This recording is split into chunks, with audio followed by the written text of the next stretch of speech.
on, everybody? Welcome to the MLB Deeper Dive. I'm Eric Lindquist. I'm very excited to be back here with one Adam Scher, who I feel like I haven't seen forever. I mean, I know I'm in Italy. I've still been doing shows. I don't know how I haven't seen this cat here, but of course, the MLB Deeper Dive is presented by one Jock Market here. How you doing, Adam, my dude?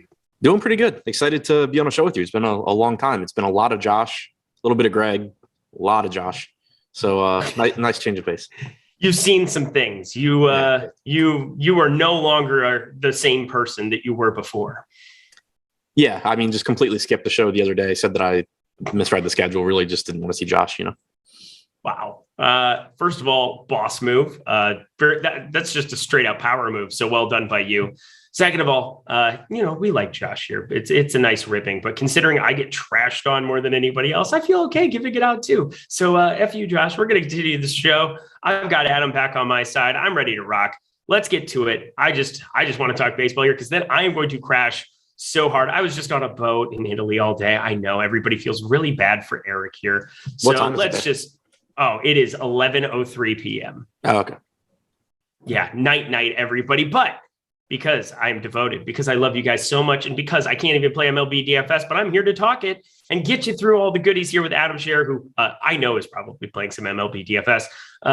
Hit that like button, hit the subscribe button, hit the notification bell. So you know when this and all the other content here at Awesemo is going live, I just want to start talking this slate because there's some sports bet that I think stand out to me, both in the prop market and on the old there's some ways to get it done here in Italy, and it's been a struggle, but I found some ways. I'm excited. Let's talk. Kansas City minus 125 at Baltimore. 10 total runs here in this one. Mike Minor on one side, Matt Harvey on the other. My God, I just love these aces teeing off in the first game. Looks like there might be some slight weather concerns. Are you seeing anything on your end there? Yeah, definitely weather concerns here. Something to pay attention to as we get closer to lock. It seems like it's storms around the park. Possibly at the beginning of the game, possibly not. Kind of just, I think, still too early to tell. So definitely one of two games on the slate that we just need to pay attention closer to lock. Not a whole lot I can say right now as far as like what I would recommend doing because there's no real reason to guess at this point. Just pay attention. If the weather gets worse, don't play it. If it gets better, play it. Just pay attention to the weather. We got boots on the ground there. That's fortunate with you. Little boots on the ground action over there in Baltimore. But talk to me about pitching in this spot. Yeah, so Mike Minor, I think, is really where people are going to look. I don't think anybody's really looking to Matt Harvey here, and I don't blame them. But $6,700 Mike Minor on DraftKings, I think, does project as the best point per dollar pitcher out of the mid-range guy or mid to value guys. I do think he's projected to get a little bit more ownership than he really should. Right now on DraftKings, we have him at 36% with about a 13% chance of being a top two pitcher. It's an okay spot against Baltimore. I don't think it's anything great. The Orioles against left-handed pitching this year have a 108 WRC plus. As a whole, since the trade deadline, they're at 107. Their implied run total has jumped up to 4.9. I don't know if maybe we see Minor's ownership come down a bit between now and lock, but it's one of those situations where I understand why he's getting it just from a medium projection, but it's not like this is an easy matchup. It's a park downgrade for him going into Baltimore. You still don't have Trey Mancini. You still don't have Ramon Urias. So the lineup is a bit watered down. Like if he can make his way past Santander, it definitely opens up and gets a little bit easier than it normally would be. So I think that's a plus for Minor, but it's still a risky spot. And it's still a spot where I think the range of outcomes for Minor is very similar to some other pitchers in his price range, even if the median projection is slightly higher. All right. And so we're going to quit talking about pitching here before I throw up. Let's go over to some bats here in this spot. I just find it insane. Kansas City just has been at the top of the top stacks. I don't know what happened when I came over here to Europe, but Kansas City has become chalk damn near every single slate that I've discussed, which hasn't felt like that was the case in a while. They are carrying the most ownership here on the slate at 18%, 10% top stack percentage. Right now on this slate as well, I'll throw out the free tools. MLB top pitchers and NFL. We're going to talk some NFL later. Showdown and single game top plays here. So check both of those out. But top stack stuff, that's what you got to get behind the paywall to see. I'll throw some out here and there. But 18% ownership share, 10% top stack percentage. God, KC, play some Sal Perez and really, why? I just don't want to do it against Matt Harvey. I know you've also been beating the drum that he is much improved. No, I wouldn't say much improved. I would say not as bad as people make him out to be. I do think it's a good spot for the Royals. I mean, they have a 5.3 implied run total. They're hitting in Camden Yards. For the most part, they're really cheap. Perez is expensive. Merrifield's expensive. Perez fully deserves it, just having a phenomenal year. But outside of that, this is a really inexpensive offense. You have Adalberto Mondesi back. He's only 4,400. Carlos Santana's 3K. Benintendi's batting cleanup at 3,500. Nicky Lopez, 3,700 batting second. It's just a very, very inexpensive team. It's going to be very easy to fit them into lineups. And that's why you're seeing so much projected ownership there. They're actually right now projected for the highest aggregate ownership share on the slate. So they're good values. But if you are going to them, just make sure that you have some low-owned guys in that lineup so that if Kansas City does do well, you at least still have a path to success that doesn't involve just getting luckier than, 1,000 other lineups that have basically the same team that you do. So definitely just pay attention to the ownership elsewhere in your lineup. Maybe using Kansas City as 2-mans or 3-mans with a lower owned 5-man stack makes some sense as well. Very good values. I'm sure at least a couple of these guys are popping up in cash games, but in tournaments, definitely a little wary of the ownership here, just because there are some other high upside spots to get to, and they are pulling, nearly 20% ownership on a 9-game slate. So I very rarely, if ever, ask you about individual hitters. How do you handle a 6-hole Adalberto Mondesi who is garnering right now 26.4% ownership on this slate, which in the context of everything else that we have, he's the highest owned player on the entire thing, 4,400. What are you doing with him specifically? I really wouldn't be surprised if I ended up getting around that 30% on him. And it's the reasoning is it's not that I think he's, he's such a good play that you just have to play him or anything. It's how easy it is to get him into lineups, because on DraftKings, he has third base and shortstop eligibility. Both positions are pretty weak today. Third base was tough. I wrote the deep dive article earlier, and I'm trying to highlight the top plays at each position. I got to third base and it was kind of just there's some good plays, but they're also really expensive. There's not a whole lot that stands out. And then you just have Mondesi, and then it's kind of the same thing at shortstop. So I think it's a situation where the positions he plays makes him so valuable that he's going to show up in a lot of lineups where, maybe he's a one-off and I just have low-owned everything else or whatever. If you were an outfielder, I'd be pretty comfortable saying I'm just not getting the 30% because there's so many other guys you can roster. The reason I think maybe I do get closer to the field on him in particular is the multi-position eligibility. Jake Lamb plays for Toronto. Look what I don't know anymore. I found that out yesterday. I'm pretty sure that's okay. I literally found that out while you were talking, looking at the third base position. Good times. Love it. Wow. Picked up off waivers. Good times for everybody involved. On the Baltimore side, your team, we're looking at Cedric Mullins, Ryan Mountcastle, Austin Hayes. You don't have the big bat that is Trey Mancini sitting in the middle of it here. But still some upside here going up against Mike Minor. Not maybe the best spot on this entire slate, but still a team with quite a bit of power on the front end of it. What are you doing with Baltimore, considering right now kind of middle of the road for a top stack? Considering Minor's current projected ownership, I'm interested in the Orioles.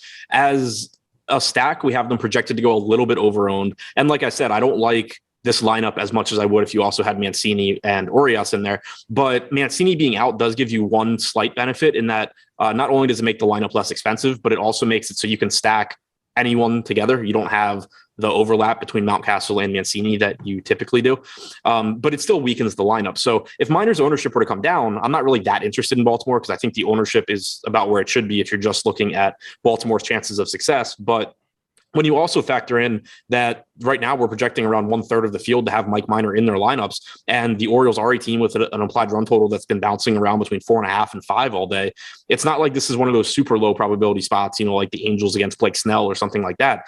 It's not really that hard at all to see how this Orioles lineup puts up a big game against what is essentially an average pitcher in Mike Minor. 22.5% strikeout percentage, 1.5 home runs per 9 this season. Orioles have been an above average offense, like I said, against left-handed pitching and since the trade deadline.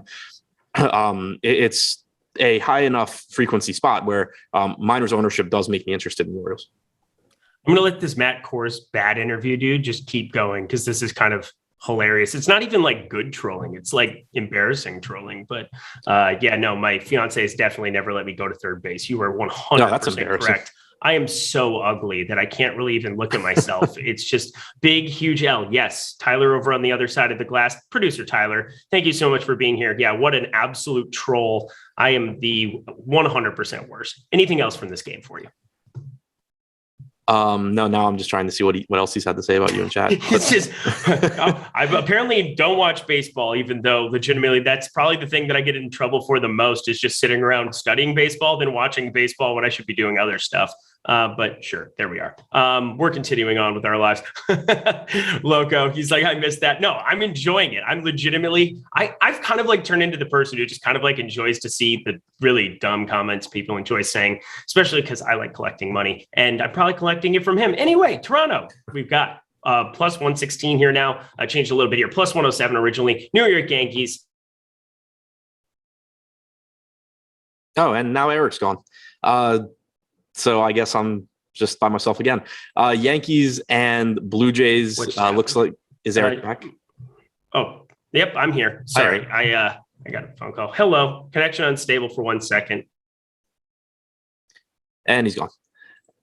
So the Yankees are favored 5.3 implied run total. Luis Gil going up against Alek Manoah, 4.8 implied run total for the Blue Jays.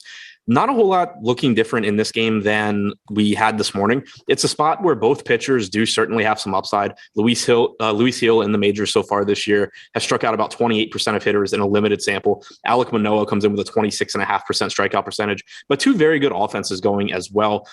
Gil, from a talent perspective, is certainly someone that you could use as a pivot away from Mike Minor in larger field tournaments on DraftKings. I do think, though, that there's a couple of guys that I would feel a little bit better about. And it looks like Eric is back. So yeah, my fiance called me here, and every time I get a phone call, for whatever reason, the way that it's plugged in with the router and everything else, I like instantly. I think she probably thinks I'm mad at her now. I was just like, stop calling me.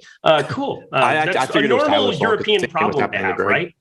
Oh, what was that? The same thing was happening to Greg this morning, so I was just going to blame Tyler.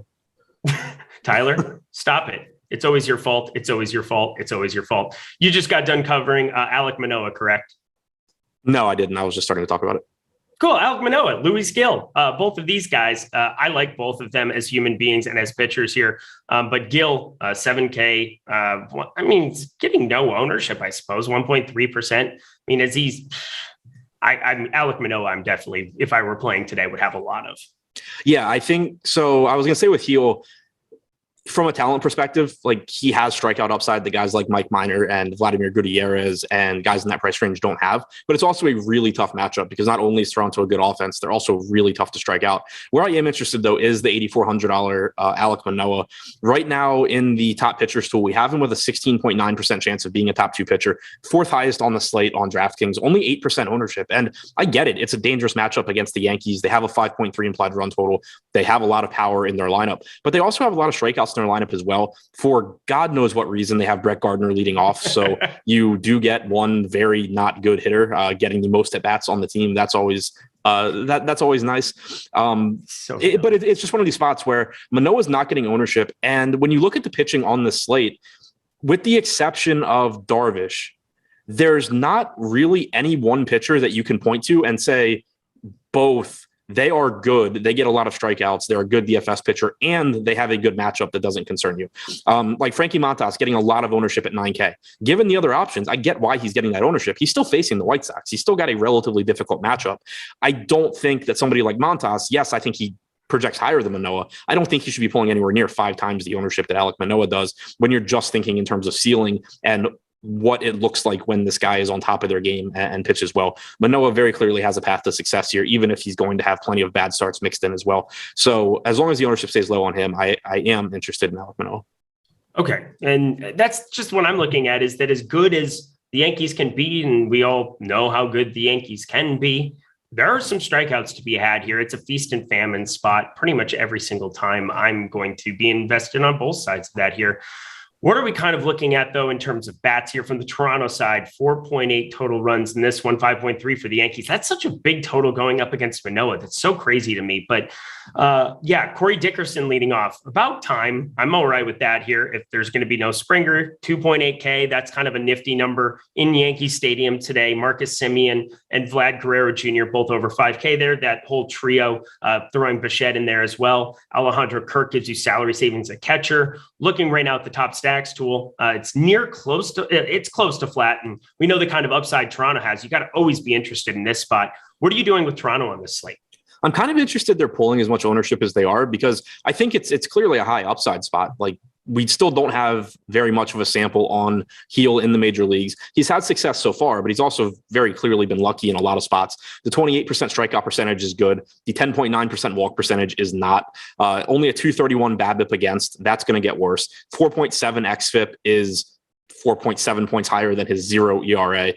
0 home runs per 9 innings, obviously, since he hasn't given up an earned run. All of this stuff is going to get worse. You can't just look at the results and say, that he's this unhittable guy. He's gotten very lucky so far in his career. Not to say that he doesn't have good stuff, that he won't be good in the future. He's just gotten lucky to this point. So it is still a high upside spot for the Blue Jays. I'm just kind of surprised that they are pulling as much ownership as they are, because I do think that Heel is one of the more talented pitchers on this slate. Like, there's a lot of not very good pitching. So I kind of thought Toronto would come in lower owned, as is right now. I don't have a huge issue with their projected ownership. Like, there's no one player getting tons of it. Semien leads the team right now on DraftKings at 14%.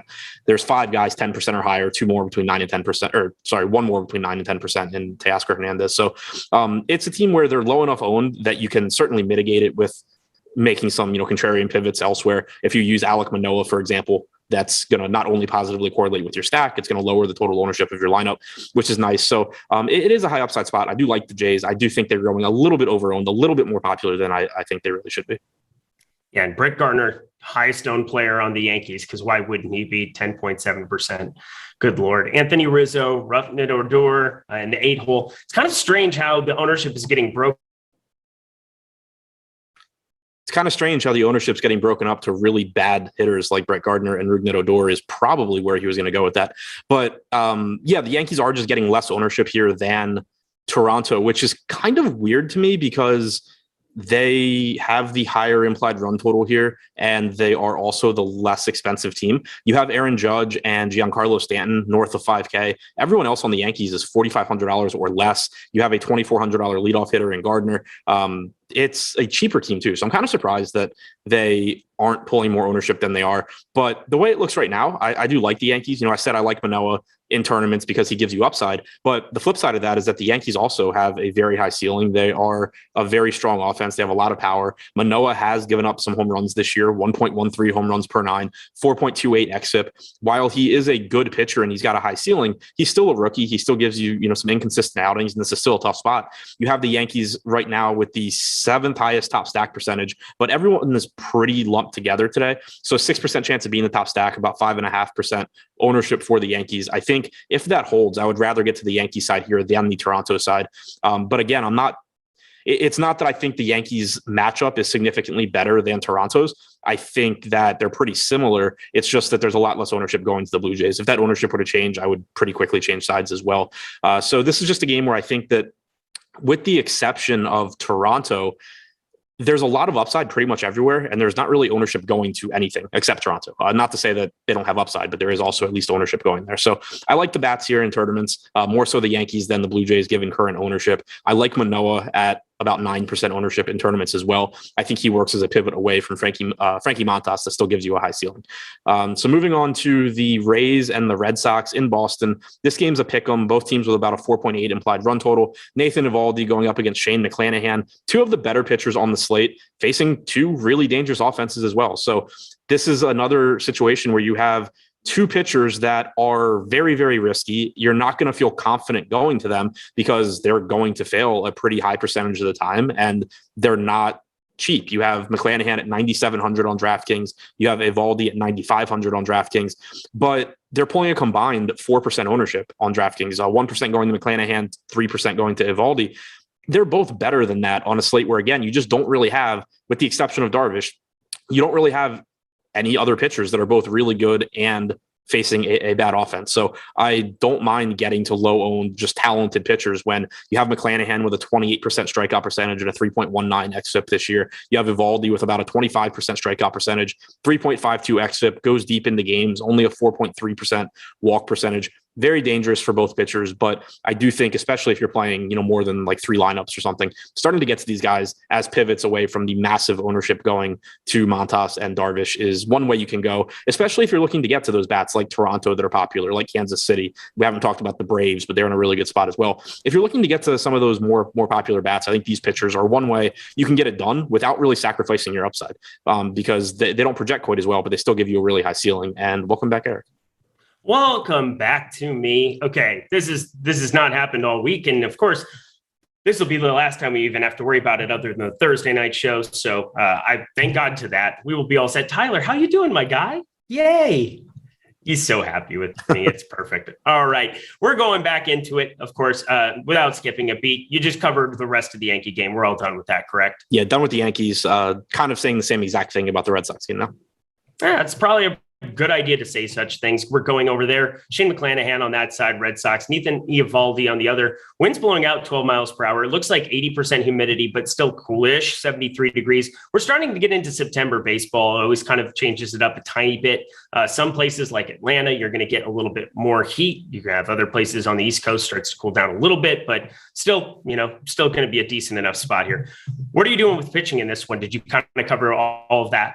Yeah, I mean, I covered it. It's just neither pitcher is going to project that well. Like you said, the wind is blowing out. Both teams have relatively high implied run totals, but the pitchers combined on DraftKings are getting about 4% ownership. So there's still guys where, we talk a lot about the ownership mattering in the context of your lineup. If you're going to one of the more popular teams, you're just going to give yourself a better chance to win a tournament by saying, yes, I realize Darvish is in a better spot, but he's still going to lose to Nathan Eovaldi often enough to where I'm better off saving that ownership. So there are certainly plenty of examples where I think McClanahan and Eovaldi are useful pieces in tournament lineups, even if they are very risky here. But that's not to say I don't like the offenses too, because neither offense is pulling much ownership. It seems like we get this like all the time with Red Sox games.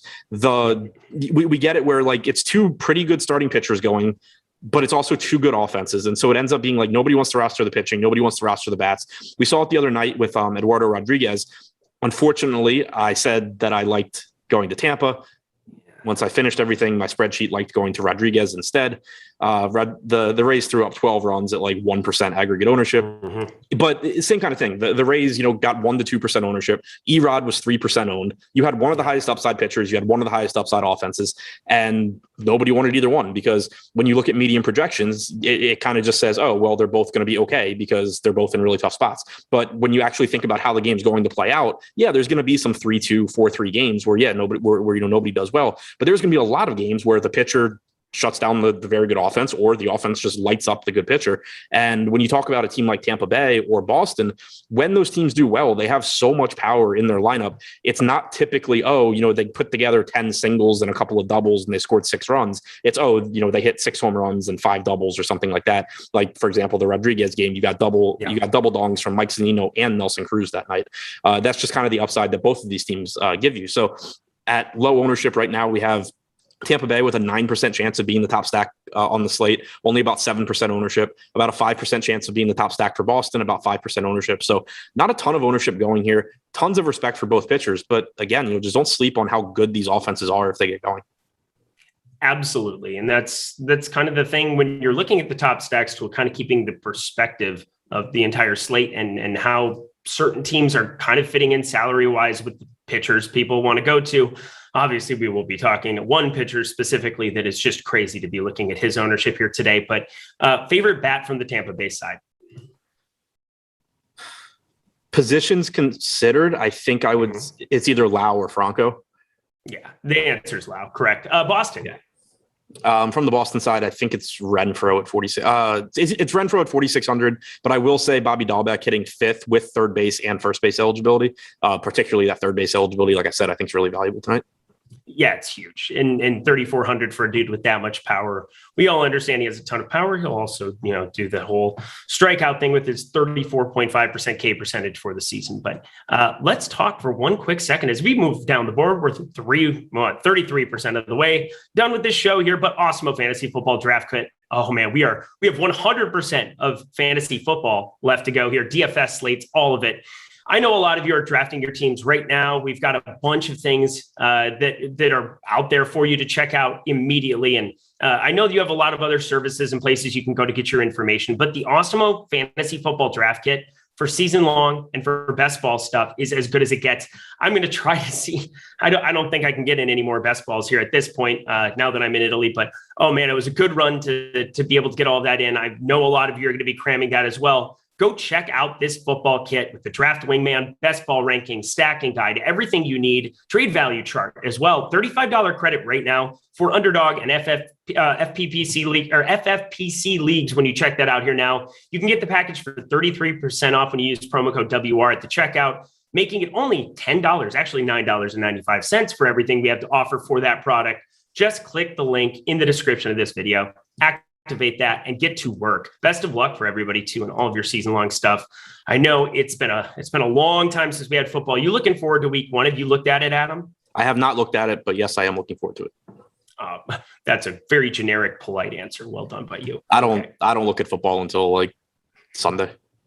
Sunday at 7 a.m. You're like, oh, I'll play a couple of these dudes for $5,000 each. Cool. Well, I used to start looking at it around 10 or I would start looking at it like 10 or 11 Sunday morning. Then Yahoo did the thing where you couldn't upload CSVs. So I would start looking at it at like 4 a.m. as I was hand building 150 lineups. But then now they roped me into doing a 9 a.m. Sunday morning show. So I started looking at football, earlier Sunday morning than normal. But yeah, I just ignore everything going on during the week and then start working on Sunday. You are a true gem. Never change. Never change. How about that? Washington, 4 runs here in this one, or 4 total runs here for them. Plus 178 at Atlanta, 10 total runs. So that makes it math carry the 1. 5.7 for Atlanta. That's a large number to be looking at. Sean Nolan, who in the world? Touki Toussaint, familiar face at least. Touki Toussaint was somebody that I was very, very high on for his first couple starts here. It seems as though it's kind of been starting to get figured out. I'm just kind of refreshing the top pitchers tool here for the day. He's not sitting anywhere near the top of it, but he's got basically flat leverage there. 10.3% ownership, 9.3% top 2 pitcher percentage. Maybe get to a little bit here. Yeah, I think he's one of the guys that you can use as a pivot away from Mike Minor if he continues to pull the insane 37% ownership he's currently projected for. His numbers this year are like almost identical to Touki Toussaint pretty much across the board. Identical 22.6% strikeout percentages. Toussaint's got a 4.27 exit. Minor's at 4.32, 1.53 home runs per 9 for Minor, 1.71 for Toussaint. A little bit lower walk percentage for Minor, 6.4% to 7.9%. And then even these offenses, we talk a lot about Washington having a weak offense, but since the trade deadline, they do have a 104 WRC plus. They do have only a 20.9% strikeout percentage. So they haven't been really anywhere near as bad, I think, as at least I expected them to be after making some trades. So it's, I think, comparable to Baltimore. Like I think they're worse than the Orioles offense, but it's kind of just a similar thing where like the opposing offense for Minor, the opposing offense for Toussaint, they're both dangerous enough they can do damage. The Orioles probably a little bit more likely to do damage, but I just really, outside of the fact that he's $600 less expensive, which I doubt is going to be that important on this slate, I don't really understand why Minor's getting 3.7 times the ownership of Toussaint. I think the range of outcomes is very, very similar for these two. Sean Nolan has a 5.5% chance of being a top 2 pitcher on this slate. He's 1%. He's stretched out. Large field tournaments, is there any reason to be going that direction? The reason would be the ownership going to the Braves. I still don't think I end up getting there, in part because there are right now at least pitchers that I think give me legitimate upside that are low owned, whether that's Manoah. We haven't talked about Peralta yet. That's a really interesting one. But McClanahan, Evaldi, Toussaint, like Gutierrez at 3.5%. There's plenty of guys I can get to at low ownership that I think are just, even if they're not good, they're in better spots than Nolan. I don't think he's any good. He's 31 years old. He's thrown a combined like 48 innings in the major leagues. That's not typically someone that is going to start suddenly being good at throwing baseballs. He's got a very limited sample in the majors so far this year. I don't think it's going to really be necessary to get to Nolan. All right. And then we got Washington bats. Usually I just start this conversation by saying Juan Soto, Josh Bell, and then I say nothing else. That's pretty kind of a good way to live your life. We've seen some random upside from some of these other cats. Don't have the lineup here yet. Carter Kieboom, Yadiel Hernandez, who just makes contact with things. Lane Thomas, Alcides Escobar, Yuck. But Soto Bell, I really like them. Probably nothing else for me. What are you doing with Washington? With Washington, I don't really have much interest unless Toussaint starts pulling more ownership. Like I had said before, right now I like Baltimore mostly because we have Mike Minor at 37%. Let's say this combined 50% ownership or close to 50% ownership between Toussaint and Minor gets flattened out to 25 apiece or something like that, which is about where I think it should be if you assume 50% is going to them combined, then I start to become interested in Washington because Toussaint is still a volatile pitcher. He's certainly capable of having a bad start. But as is right now, I think it's basically looking at Josh Bell, looking at Juan Soto. Those guys are always good options. You can certainly go to a $3,100 Yadiel Hernandez if he's batting fifth. But really, it's just Soto and Bell as far as the guys that I would want if Toussaint doesn't start to become more popular. So like 2-3 days ago, I had somebody DM me in Slack, newer sub, somebody that, is coming in for football. And he was asking me, why is it that, Josh and Adam, they always talk about stacking up against the pitcher. I'll say my quick version. I'd like you to just expand on it just quickly for people who are coming in for the NFL streets. Basically, you get to double dip. Not only does the pitcher do poorly, that is garnering a bunch of ownership, but then you get the other team and you can pass those lineups in a more meaningful way, being on the other side of it. And so those lineups dip down, you dip up, and then your different combination of pitchers can give you access to some really high upside lineups. Is that about what you would say as well? Yeah, it's just negative correlation and trying to think about like the quickest, the path of least resistance to winning a tournament, because you're not going to win a tournament by coming in and just saying like, oh, I'm so good at predicting exactly what's going to happen in this game that I'm just going to beat everybody by doing that, because nobody's that good at it. The biggest advantage in DFS is actually realizing that you suck at it, and so does everyone else. So it's, kind of just giving yourself the path to least resistance. And instead of saying like, if the team I'm stacking does well, that's great. They scored 10 runs, but I didn't do anything else to lessen the field that I'm competing against. Whereas it becomes more powerful if they score 10 runs and 7 of those runs come against a pitcher that 1/3 of the field has, because then that 1/3 of the field, it doesn't even matter what team they stack. They can stack a team that scored 12 runs. It doesn't matter. They're not going to catch you because their pitcher just got lit up by your offense. So it's not, they're still, like everything else, there's a sliding scale. Like you're still just trying to factor in, and you want to weight the chances of success for your offense versus the opposing pitcher. But the most, I think, beneficial time to do it is on slates like this, where, for example, with Mike Minor again, and not this doesn't even have to do with me thinking Mike Minor is a bad pitcher. I think he's average, but on a lot of slates in this same exact spot, Mike Minor would be pulling something like 10 to 15% ownership because it is a relatively dangerous spot and he is an average pitcher. But on this particular slate, pitching is so dicey that you're just getting more Mike Minor ownership because people use median projections very heavily, and he projects as the best option in that range. So he's kind of just getting bumped up, not because of him or his matchup. He's getting bumped up just because nobody feels comfortable with the other options. So it makes it an even more likely spot that you're going to be able to succeed. But yeah, it's basically just negatively correlating with the field in a spot that you can to a pretty high degree. I'm really glad I asked that question. I mean, you can't put it any better than that. If you've been struggling with MLB DFS, replay that clip over and over and over again. Over and over. Yeah, love that guy, Marshawn Lynch. He is the dude. Atlanta. Let's talk some Atlanta bats here. Ozzy Albies pulling the most ownership. Jorge Soler, of course, pulling a bunch of ownership, 3,900 up against a lefty. Makes a lot of sense to me. Starts to get really interesting beneath them. Everybody underneath 15%. Riley, d'Arnaud, Duvall. Freddie Freeman coming in as, one of the lower-owned Braves, even against a lefty. I don't care. It's Freddie Freeman. It's 5,700. Sure, that's expensive, but it's Freddie Freeman. How are you handling Atlanta on this slate? Pretty similar to, I think, teams like Toronto, where the ownership's coming in around where it should be. They're not quite as popular as Kansas City. They're not quite as overowned as Kansas City. And I do really like the spot because while I like the spot for Kansas City too, I don't think there's really any question that there's just more power and more home run upside in the Braves lineup here. Jorge Soler is still completely mispriced at 3,900. Adam Duvall with the lineup bump up to 5th. He's underpriced at 4,200. Travis d'Arnaud is probably the number one catching option on the slate at 3,800. And then you have an expensive Freeman, Albies, Riley. Those guys are all good. Swanson you can pay up for as well. If you're stacking, Eddie Rosario is fine too, but clearly not the priority a lot of these other guys are. But I think it's a really good spot. Like I kind of had said before, I don't anticipate Nolan being a very good pitcher as the sample size gets larger. So far in his limited time in the majors this year, he's allowed a 187 expected ISO to righties, 346 expected WOBA. And now you've just got a ton of good right-handed bats in this lineup. And then Freddie Freeman, who hits everybody. Not a great Washington bullpen behind Nolan either. So I think Atlanta's one of the best stacks on the slate. Agreed. Absolutely. And they are right now the number one on the top stacks by 0.1, but we're going to give it to them.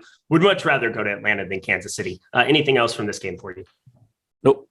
All right. Jock Market. I love Jock Market, and you will too, especially because now you can short players That's going to be so fun in NFL. But today, of course, the sponsor of the MLB show. And if you haven't heard, Jock Market has turned fantasy sports into the stock exchange. You don't have to wait until the end of games. You don't have to sit around and, wait 5-6 hours for a slate to end. You can make money in real time, every second of the entire slate as games are going on, as guys are hitting homers, as guys are striking out, as things are happening, somebody gets pinch hit for. You just never know what's going to happen in real time. And if you're going to be watching games this evening, Jock Market is a great place to play. And you can play the NFL product when that starts up here. NBA and NHL will be coming soon. PGA is going to get its tires kicking again here. So much fun over there with the pregame IPO phase to pick up shares of your favorite players, then buy, sell, hold, and then short now, all of them based on your analysis. Go download the app. Use our explosive Awesemo promo code, Awesemo, AWESEMO, for $50 bonus on your first deposit. It's an exclusive offer to you, so you got to utilize that. That's how you sustain a bankroll. That's how you build a bankroll. Looking over at some of their plays, I love going to some of these back order guys that have a bunch of upside. And as long as they're sitting there on the slate here today, and you get your usual suspects, I mean, you can go and invest in somebody like Vlad Guerrero Jr. pretty much every single day of the week, twice on, what is it today? Wednesday. There we go. Still Wednesday out here for another 23 minutes. But Fernando Tatis, Devers, all those guys are going to pull a bunch of ownership in this spot, or be bought a lot of shares of, should I say. That's exactly what's going to happen to them. They're going to be some of the more expensive plays. Go to some of the back order guys who still carry a bunch of upside. One guy I targeted, Dansby Swanson. I think that he would make a lot of sense from this last Atlanta game we were talking about. Batting in the 7 hole, but still capable of doing a lot here. I love playing on Jock Market. I know you will too. So go download that today and start trying it out. All right, let's move ourselves on to Philadelphia plus 139 at Milwaukee, 8 total runs.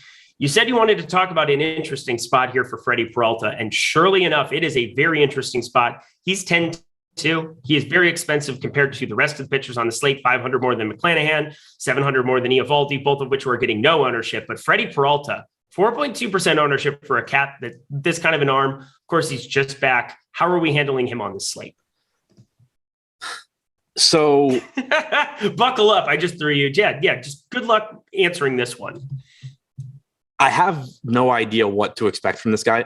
Keep in mind, this is basically guessing. So all that I've seen from Craig Counsell is, so to, I guess, set the table, Peralta missed basically 10 days, 2 weeks with shoulder inflammation. Then he came back in his first start back from the injured list. He only went 2 innings. He threw 53 pitches and was taken out. He pitched poorly. So one, you have that little bit of risk. Like, was he rusty? Was he still dealing with his shoulder? He says his shoulder is fine. So I'm taking that at face value. I assume that's okay. Craig Counsell said that the plan was for it to be a short outing for Peralta, and then they were going to have him go on normal rest tonight against Philadelphia, as opposed to they had been wanting him to go on an extra day's rest. So he said that going into that last game, they didn't intend on him going long, and then they just wanted him back today. He didn't clarify what that means for today. Like, did they want him back to throw 75 pitches today? Do they want him to just give them a normal start today? My best guess is that you're getting 70 to 80 pitches, somewhere in there, assuming he pitches relatively well. That is not based on a whole lot other than me guessing that he throws more pitches than last time and less pitches than like in a normal start. That still, to me, at 4% puts him in play in tournaments. Oh my God. All right.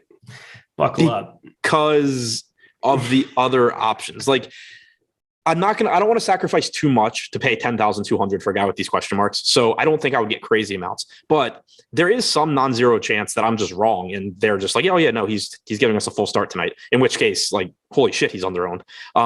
Even if I'm not wrong, there is some section of times that this slate plays out where Peralta goes like 75 pitches, scores, let's say, I don't know, 20 fantasy points, and you Darvish for one reason or another scores like 16 or 15 or 14. And so you just win that way, even though you only got 75 pitches from Peralta. I think that he does well enough, given his strikeout upside, often enough to be worth a 4%, ownership tag. If he gets up to like 10, 11% before lock, I'm fine just going the other way, because I think there is a lot of downside here because, you have, obviously he just pitched poorly. It's not like it's a really easy matchup against Philly, but Also, he could just get pulled earlier than I'm thinking. Like if he gets pulled at 60 pitches after 4 innings, it's pretty unlikely he's helping you win anything. So really, really risky option. I think kind of just worth a mention because of how low his ownership projection is right now. But keep in mind, no real reason to think he goes super deep into this game. Someone mentioned it in chat earlier. The Brewers do have an 11-game lead in their division. They're like 3 or 4 games behind the Giants and the Dodgers for home field. So pretty unlikely that they would catch the Giants or the Dodgers. Impossible basically for them to be caught in their division. So no real incentive for Craig Counsell to push Peralta here. My best guess is that Peralta gives you something like 5 innings and that you probably need a little bit of luck for him to beat Darvish in that amount of time. But does have the highest strikeout percentage on the slate, is getting no ownership, is in a very uncertain spot on a slate with not much good pitching. So that's kind of the case for Peralta, I think. Yeah, it's really, really terrifying spot to be invested, but I'm just happy I can't play it slate because I have a feeling that I would be overweight to that number by quite a bit, actually. I think I would be willing to take the plunge, especially in small field stuff. Obviously, it's extremely risky, but you're talking about freaking Freddie Peralta here in this spot. I mean, it's too good of a spot, I think, to pass up on getting to a little bit, just in the event that he does get 80 pitches, 75 pitches. And, Greg Counsell on the front end of that a couple of weeks ago had said that he wasn't concerned about it. And then it seems like it's the opposite. But what do you know? You got to get him ramped up to go here come October. I still think that 75 would be in play and put him in play on this slate. Specifically because of the ownership, really, and the quality of the pitcher, of course. Those are kind of your 2 reasons. Let's move ourselves along. It was just such an interesting talking point here for this slate, but kind of going across to the other side, Kyle Gibson, a guy I know you and I are not that enamored with, not 4.5 implied runs here for the Brewers. I mean, are you even like touching him on this slate? I don't see a whole lot of reason to get there. He's 2% owned on a slate with questionable pitching, so you can certainly make the same sort of argument as I was with like McClanahan and Evaldi. Not to say Gibson's nearly as good as those guys, but the same sort of thing where it's just like, yeah, okay, he's not, a 20-1 dog to Frankie Montas, but there's other pitchers I would rather get to. I don't love the spot here against Milwaukee. They're running out a pretty solid lineup today. There's no Low Kane. You have Jackie Bradley instead. There's no Rowdy Tellez. You have Dan Vogelbach instead, but you still have Wong, Escobar, Yelich, Narvaez, Urias is in there. Oh, sorry, Low Kane is in there. So who's, obviously El Garcia is out. So that is a downgrade for the Brewers, but still not the easiest matchup. Gibson only has struck out about, I think, 19% of hitters this year. He's done good he's done well at limiting power, only 0.66 home runs per 9. His expected power numbers aren't bad, 4.22 xFIP. He's an okay pitcher in real life. It's just, he's not really close to being an $8,700 talent from a DFS standpoint where strikeouts are king. Yeah, I'm right there with you as well. Strikeouts matter a lot. He's 8,700 too, which is just like, he could end up finishing as like a top number 3 or 4 pitcher, and you wouldn't even necessarily need him here. So I probably wouldn't want to be touching too much of that for sure. Going to the Phillies side here, looking at them up against Freddie Peralta. If you only get 2 innings of him, becomes a bullpen game, or whatever innings of him you get. I have a feeling he's not going 6. I can just throw that out there. FanDuel wouldn't be something that I'd be looking at too much, but I think Philadelphia is still some upside that exists in this lineup, regardless of who is on the other side. Obviously, it's a very good pitcher for a limited amount of time, but Bryce Harper, he's in play every single slate. Brad Miller, JT Realmuto, one of the better hitting catchers in baseball. How are you handling the Phillies here? I think it's one of the least appealing teams to me. Like, I agree that there's talent here. I'm never going to say, like, don't play JT Realmuto, don't play Bryce Harper. But I think the combination of, for one, bullpen games in general aren't that appealing. And then 2, Peralta's not getting ownership, so you're not getting any negative correlation there. Assuming he's throwing something like 70 pitches, he's probably giving you, 4 or 5 innings of a really good pitcher, and then the bullpen. If they do happen to have success against him, again, you're not getting negative correlation, so that kind of makes the risk not as worth it either. And then the fact that there are just a lot of good hitting spots on this slate that I like that aren't getting a ton of ownership pushes the Phillies down a little bit as well. All right. And then Milwaukee on the other side, I think the more intriguing stack to be going to, only a 3.8% top stack potential, but there is some power for very, very, very cheap here on the other side, specifically Dan Vogelbach sitting there in the 6th hole. The hero, I saw he had like a walk-off the other day, and it's like, oh, well, he's back. That's cool. Rest of those other cats on the back end, I mean, Kane 2.6K is all right. But yeah, I'd be looking at your usual Wong, Escobar, Yelich, and everybody else here. I think the roof is open there today. Correct me if I'm wrong there. That makes it a little bit more appealing. What was that? I think it's open. It looks like it's like 70 degrees. Yeah, I see that. So open, wind's blowing out slightly, but it's pretty nullified there. What are you doing with Milwaukee? Kind of a just generic, like middle of the pack stack for me. There's not one particular thing that's pushing them up. They're middle of the pack in top stack percentage, right around 4%. Their ownership is projected to be right around where it should be. They offer some value, but they're not one of the best value stacks. Gibson's not pulling any ownership to bump up Milwaukee. So I think they're fine. Like certainly mix them in if you're playing 150 lineups. They're not a team that would end up getting in my 3 max, I don't think. Wouldn't really expect to get to them in 20 max either. But there is, some value with Wong. Escobar, I think another guy, 4,400 at third base. This is someone that was like 6K, I think, a week and a half ago. So pretty sizable price discount for him against a pitcher in Gibson. That's okay, but not great. So using some of these guys for value, I think makes sense. But from a 5-man stack standpoint, I don't think I get to a whole lot. All right. Anything else from this game? No. All right, we're going to get flying then here. I know we've got, 13 minutes. We've got 4 games. We're going to fly. But first, fantasy football's here. And I know that's what everybody's talking about. You need to be checking out some of the stuff here at Awesemo for NFL DFS. We're going to have you covered in Showdown tomorrow, Thursday night. It's going to be incredible having the NFL back for sure. NFL for week 1 as well. Awesemo Plus NFL Express Weekly Pass is only $1 right now with the promo code DAC.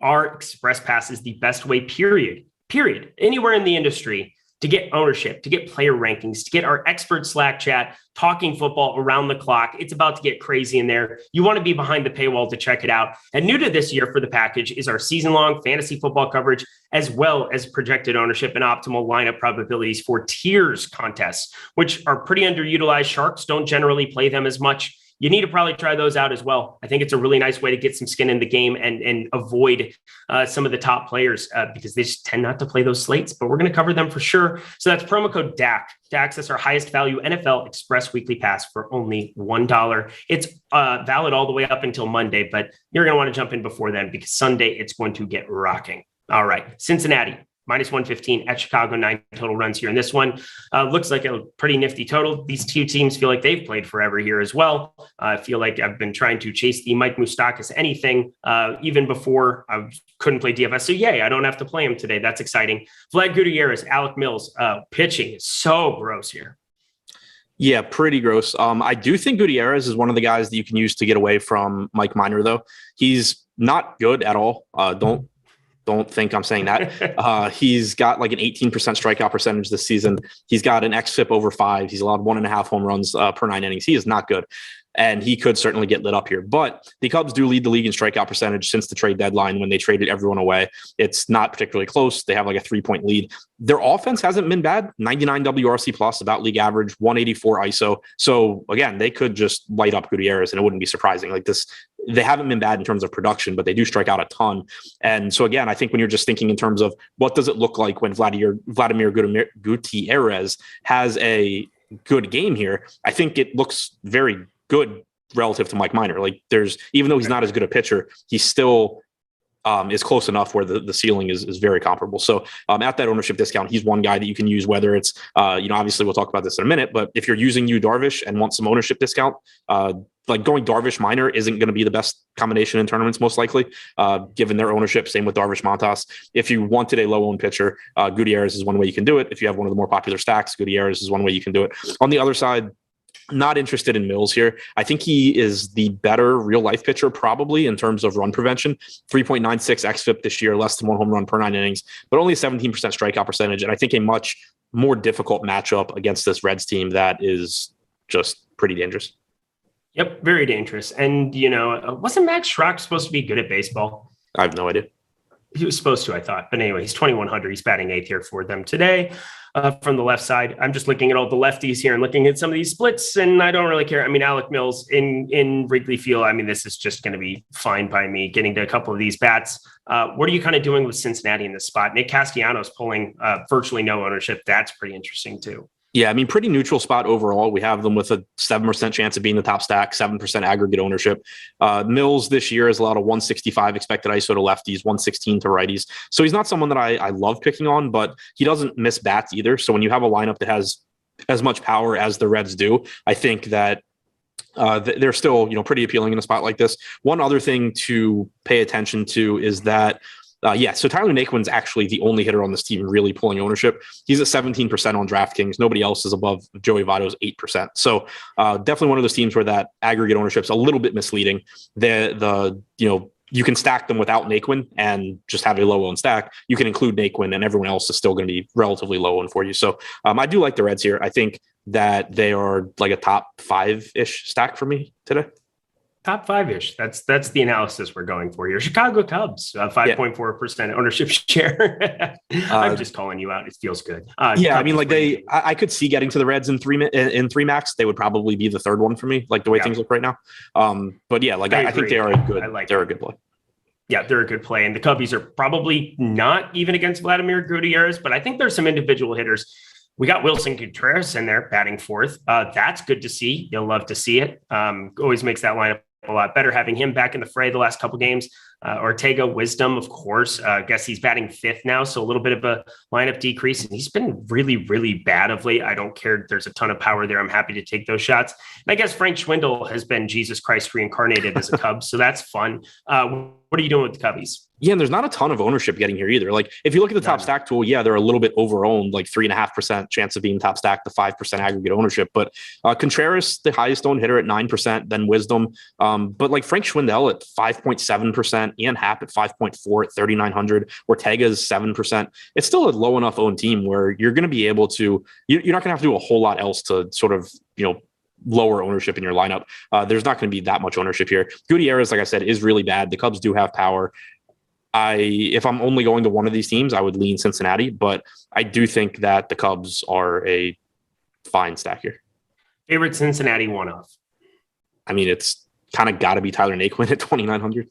Oh, that's a bad answer, but I get it. Cubbies, favorite one-off? Frank Schwindel. Love that as well. He is Jesus Christ reincarnated. Good times. Dodgers minus 125 at St. Louis, 8.5 total runs here in this one. Got Mitch White. He's been a very good pitcher so far. 24.4% K percentage, 371 expected slugging, 38.2% hard hit percentage. Not really getting any ownership meaningfully whatsoever. Adam Wainwright on the other side. We've talked about him multiple times being one of the most improved pitchers from last year for sure. But we've seen some stuff from him obviously throughout the years. Neither one of them getting much ownership whatsoever. How are you handling pitching here? I'm not super interested in either side. I do think Mitch White is pretty good, but his salary jumped to 8,200 on DraftKings. He's 6,100 on FanDuel. I do think that is viable as long as he does actually start this game like he's expected to. Obviously, if he doesn't start, you lose all kinds of upside on FanDuel, so don't do it. But 6,100, he has been stretched out. He threw 72 pitches last time out. He threw 91 before that against Pittsburgh. Getting the start here, I assume they're going to want him to go relatively deep into this game. So on DraftKings, it's a pretty tough sell for me. The Cardinals are a tough team to strike out. He is priced up. But on FanDuel, I think he actually makes for a pretty good option.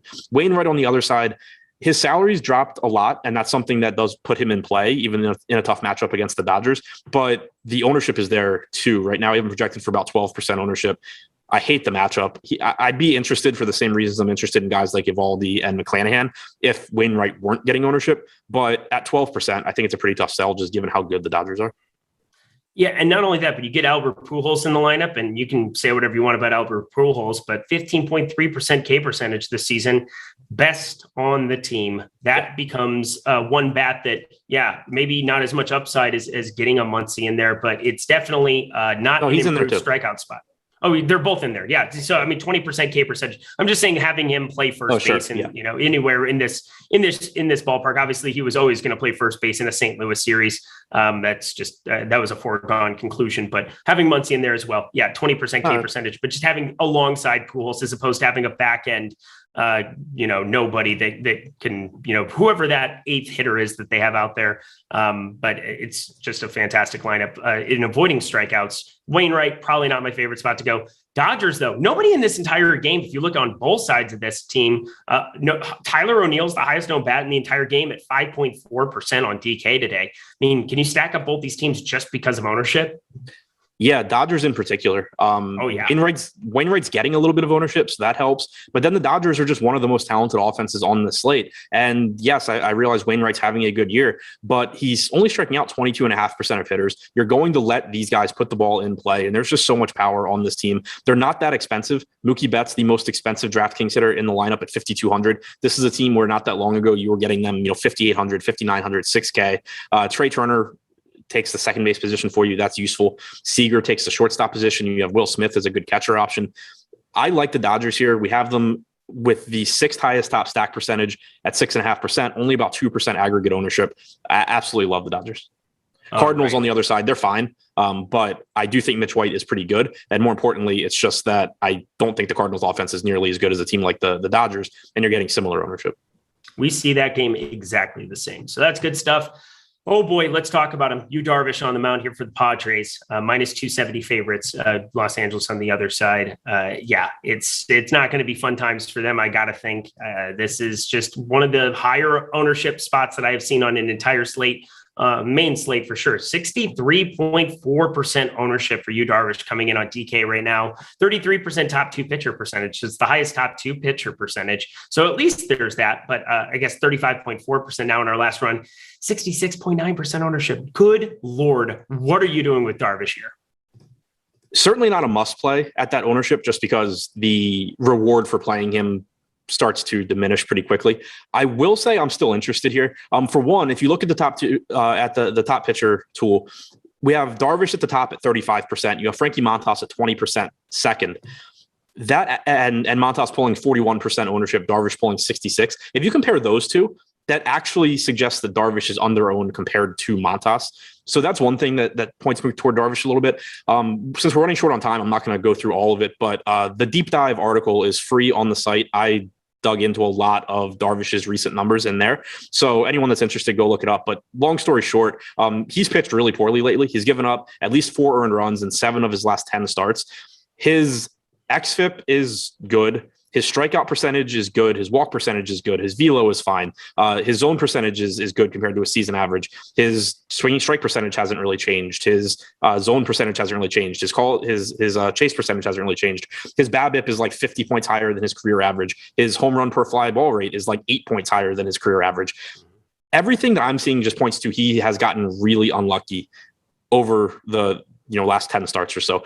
Yeah, it could be something more than that, but whatever it is isn't showing up. His expected WOBA is like 100 or 150 points lower than his actual WOBA.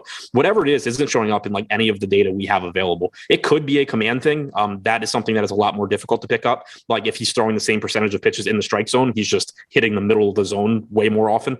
That's not necessarily going to show up, but a lot of stuff just pointing to he's gotten unlucky a lot. And now you're getting this Angels team. You're getting a discounted Darvish 9,300.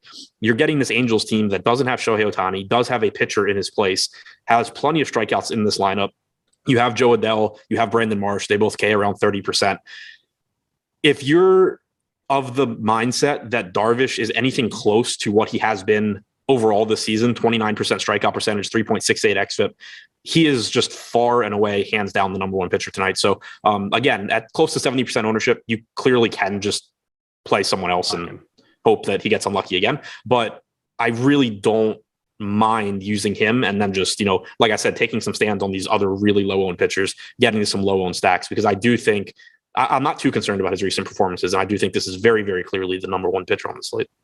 Yeah, we talk about free squares. There's no real free squares in baseball, but this would be a spot where you have to at least consider going above that kind of number, which is a terrifying, crazy thing to do. But Angels lineup, we don't even need to talk about them, do we? No, I mean, if you're someone that wants to take a low probability stack against a 70% owned pitcher, by all means, not going to talk you off of it. I'm also not going to tell you they're good or likely to succeed because they're not, and they aren't. Okay, cool. San Diego on the other side, a little bit more intriguing. 5.1 implied run total. That's nice to see here in this spot. San Diego, we know they have some power that exists, but going a little bit over-owned. Anything stick out to you there? Not really. It's a bullpen game. Mike Myers getting the start. The Padres do have a 5.1 implied run total. They are projected for about 8% ownership, but this is a spot where I think Fernando Tatis pulls quite a bit of that, and that's perfectly fine because he's Fernando Tatis. He's really, really good. Yeah, you have Machado and Cronenworth around 10, 11%, Tatis at 17. So Dodgers are fine. Again, not my top stack, but certainly someone I would be getting to if I'm playing 150 lineups. All right, let's round it out. Dallas Keuchel on the mound here for the White Sox. Oakland Athletics, we got Frankie Montas one pitcher who used to be very, very good. He is no longer 480 expected slugging at Dallas Keuchel, 40.7% hard hit percentage. It's still staying routinely on the ground, a notorious ground ball pitcher, under a 5-degree launch angle on the season. Frankie Montas on the other side, 26.7% K percentage. I mean, he is the second most likely pitcher to finish as a top 2 pitcher on the slate, garnering 40.8% ownership. What are we doing with pitching in this spot? I think Montas is really good. He would be who I look to get to. Like in cash, I think Darvish, Montas is probably where I would want to be. I do think, I said it when we talked about Darvish. Relative to Darvish, I actually think Montas is going a little bit more over-owned than Darvish is. So the way I see it is I would actually rather be moving some of my Montas exposure before I start moving my Darvish exposure, just because I think the matchup is a little bit more difficult. I do think Montas is a very good pitcher. The park is good, but I don't think there's any argument the White Sox are a better offense than this version of the Angels. So for that reason, I think moving off some of my Montas is the preferred route for me. It is worth mentioning that if you look at his numbers for the season, his strikeout numbers have been much better against left-handed hitters than right-handed hitters. The White Sox have 6 lefties in this lineup. I don't actually think that's an issue, like as far as the righties go, because Montas has always been good at striking out righties, and we've seen those numbers trending up. I had said a while ago that I thought that would happen, and it is. So I think the strikeout numbers against righties are going to end up being really, really good. But he has started throwing his splitter a lot more to lefties this year. It's led to a strikeout percentage near 30%. So the fact that this is a predominantly left-handed lineup for the White Sox isn't a bad thing for Montas in terms of his upside. The park is favorable for pitching. I think Montas is a very good play. But again, if I'm trying to not just play a bunch of lineups that have Yu Darvish plus Frankie Montas in tournaments, I'm probably getting away from Montas before I get away from Darvish.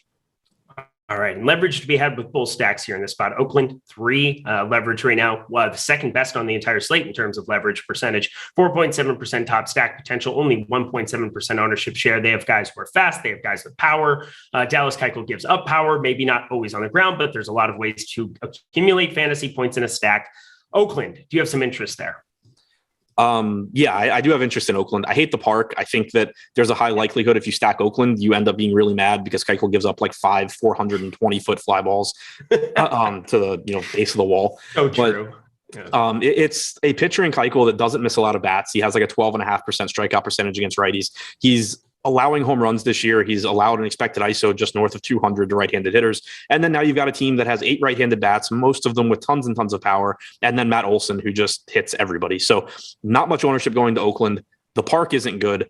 Someone mentioned this morning the White Sox bullpen being good as well. Certainly something working against Oakland. But it's, again, you don't want to just point to one specific data point and be like, oh, this is why I can't play this team or I can play them.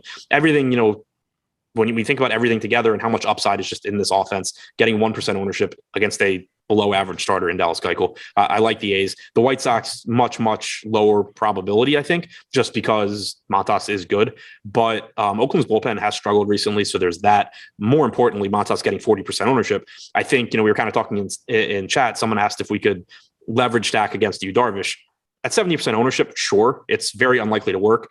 You're basically just hoping to get lucky as shit, something really, really weird happen, and you win a bunch of money. But I think the White Sox are the more appealing one to do it with, just because they are projected for very similar ownership to the Angels, and they have about 3 times the chance of being the top stack as the Angels do. The offense clearly has a lot more power. There's also 9 hitters for you to choose from instead of 8.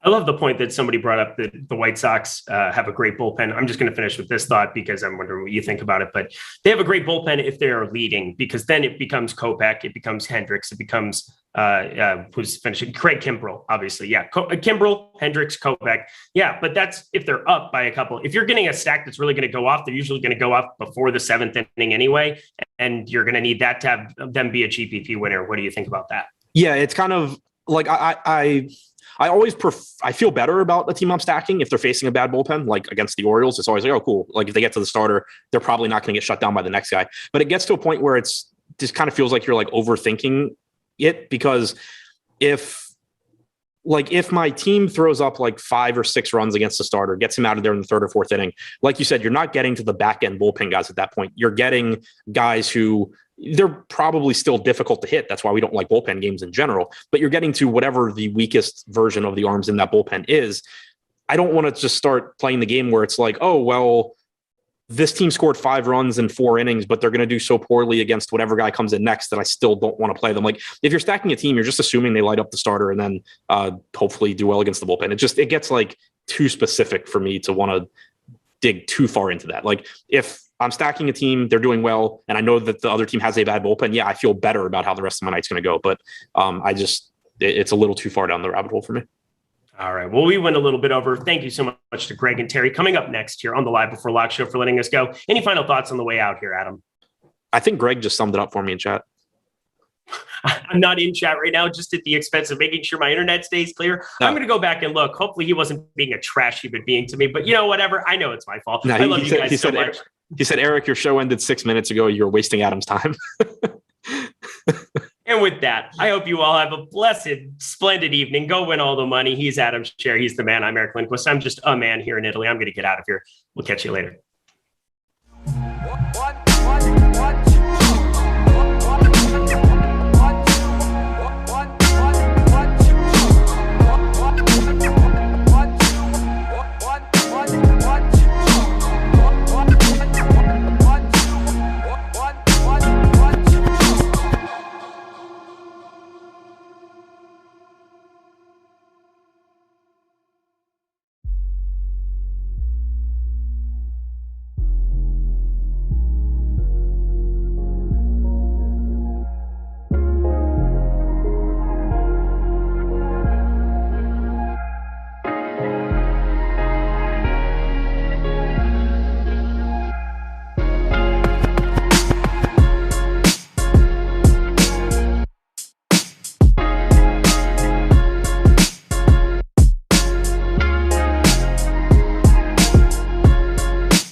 is the Awesemo MLB Live Before Lock show, sponsored by Jock Market. I wasn't sure this show was going to happen for a second there because I'm just sitting in the Zoom waiting room. Not that anybody really knows what happens behind the scenes, but the show before us goes on. Terry and I, we're sitting in Zoom just in the waiting room waiting for the show to end. And it never ended. And I'm like, I guess Eric's just going for forever, right? He's over in Italy now. He's Hollywood. He's fancy and all that. But eventually he decided to grace us by ending the show. And a little bit of an abbreviated show just because we started 8 minutes late, all because of Eric Lindquist. But Terry, I'm not going to complain too much about the slightly shortened work night. But how are you doing?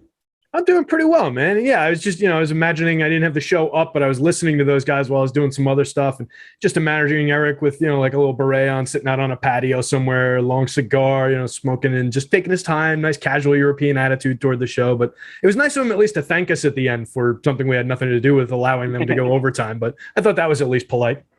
So the only thing I'll mention, I'm sure people in the YouTube chat don't care that much. They don't want to hear us go on about this too much. Are you like me, where when we're just sitting in the waiting room, you just assume you're in the wrong Zoom conference? Every single time.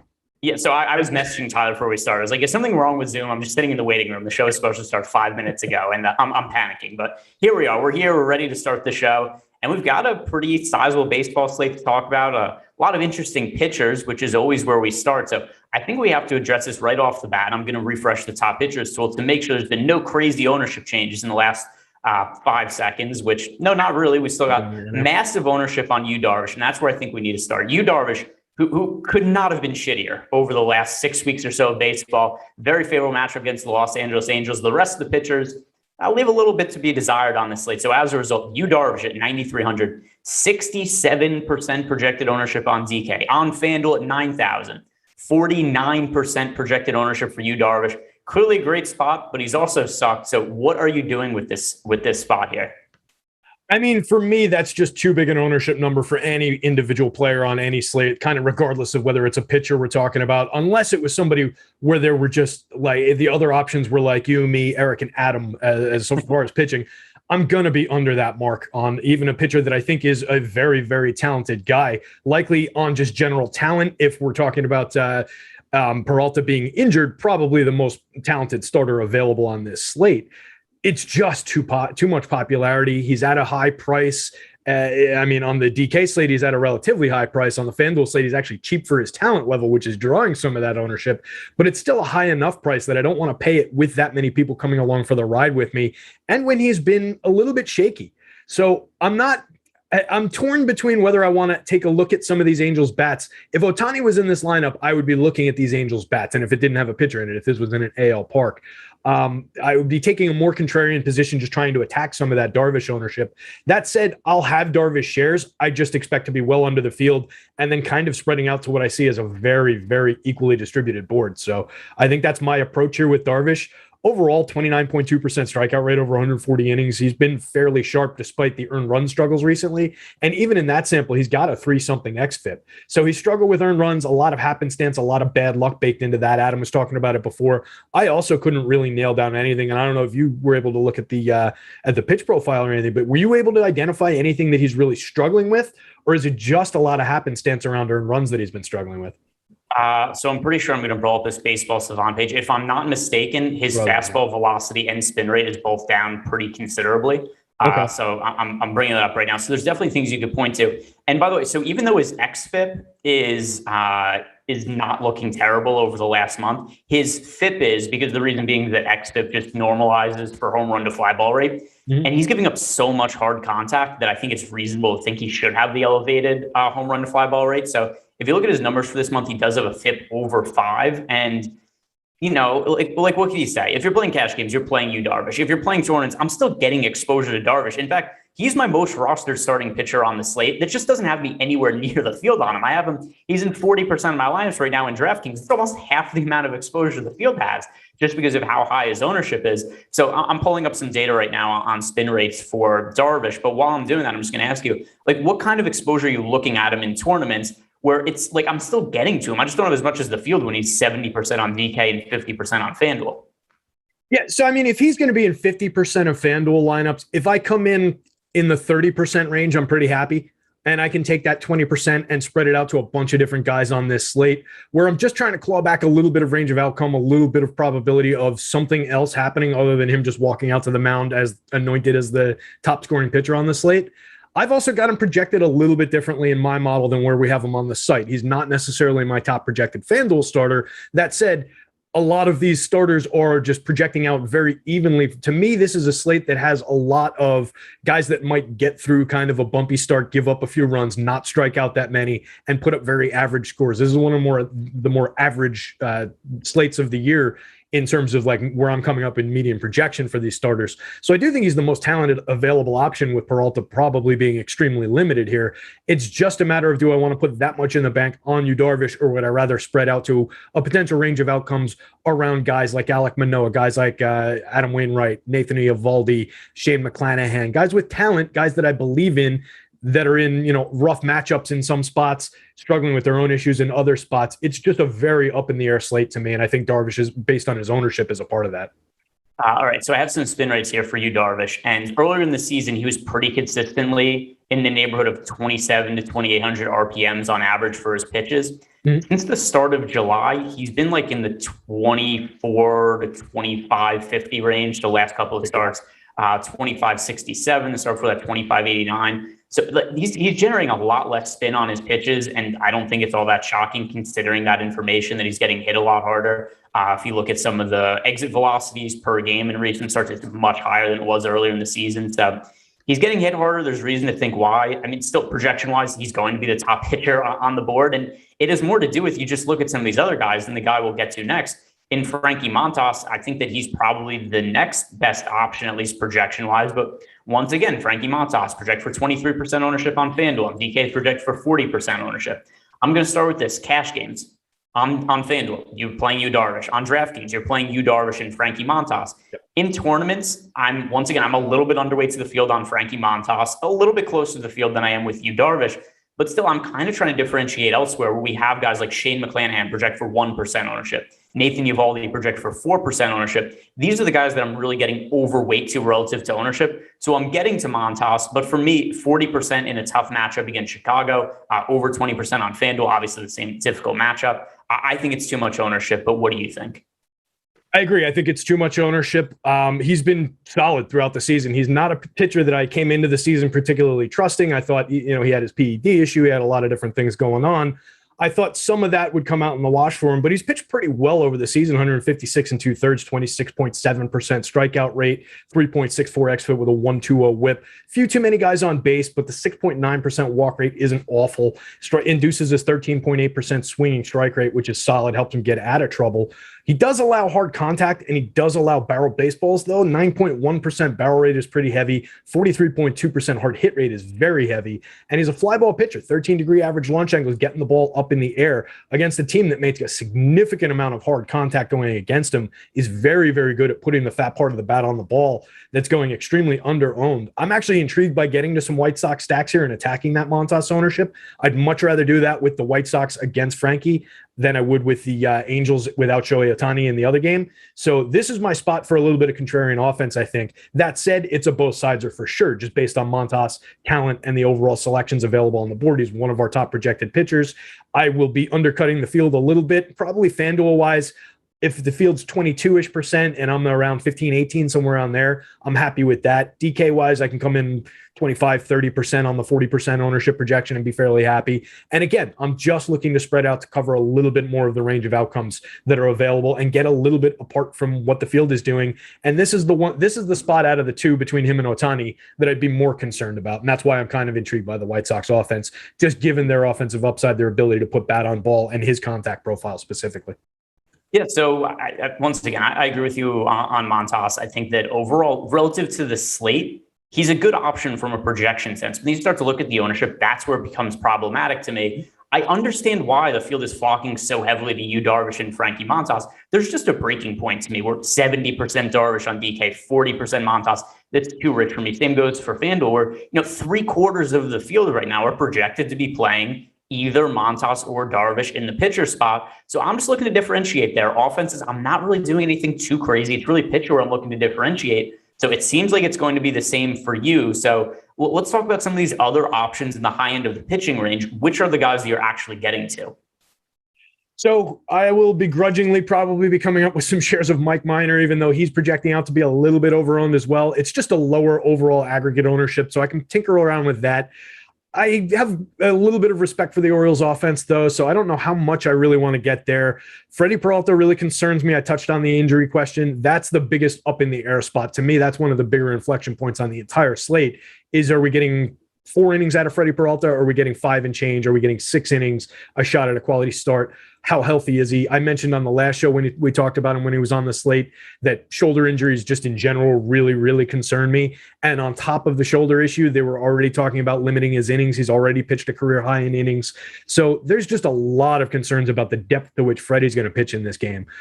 So I'm going to be limiting my shares of him. But I think with the idea that everybody's doing that, if I come in around 5-10% on him, I won't be rushing to take them out. Let's put it that way. So I think he's at least got a little bit of intrigue around tournament play. He's totally off the board for cash play.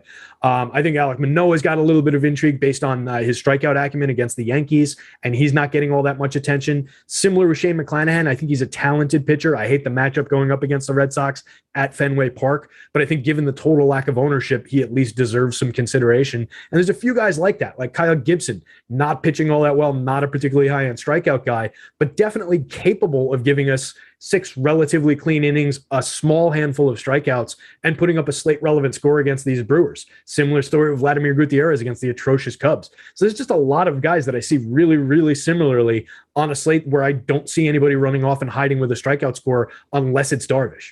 He's really the only guy I'm worried about from that perspective because I don't think Freddie's going to give us the innings. Yeah, that's we'll go with step by step with some of the guys you talked about there because that was really a rapid fire spray. It covered a lot of guys, so I'm gonna try to make it go one by one, make it a little clear. I agree with mostly everything you said here.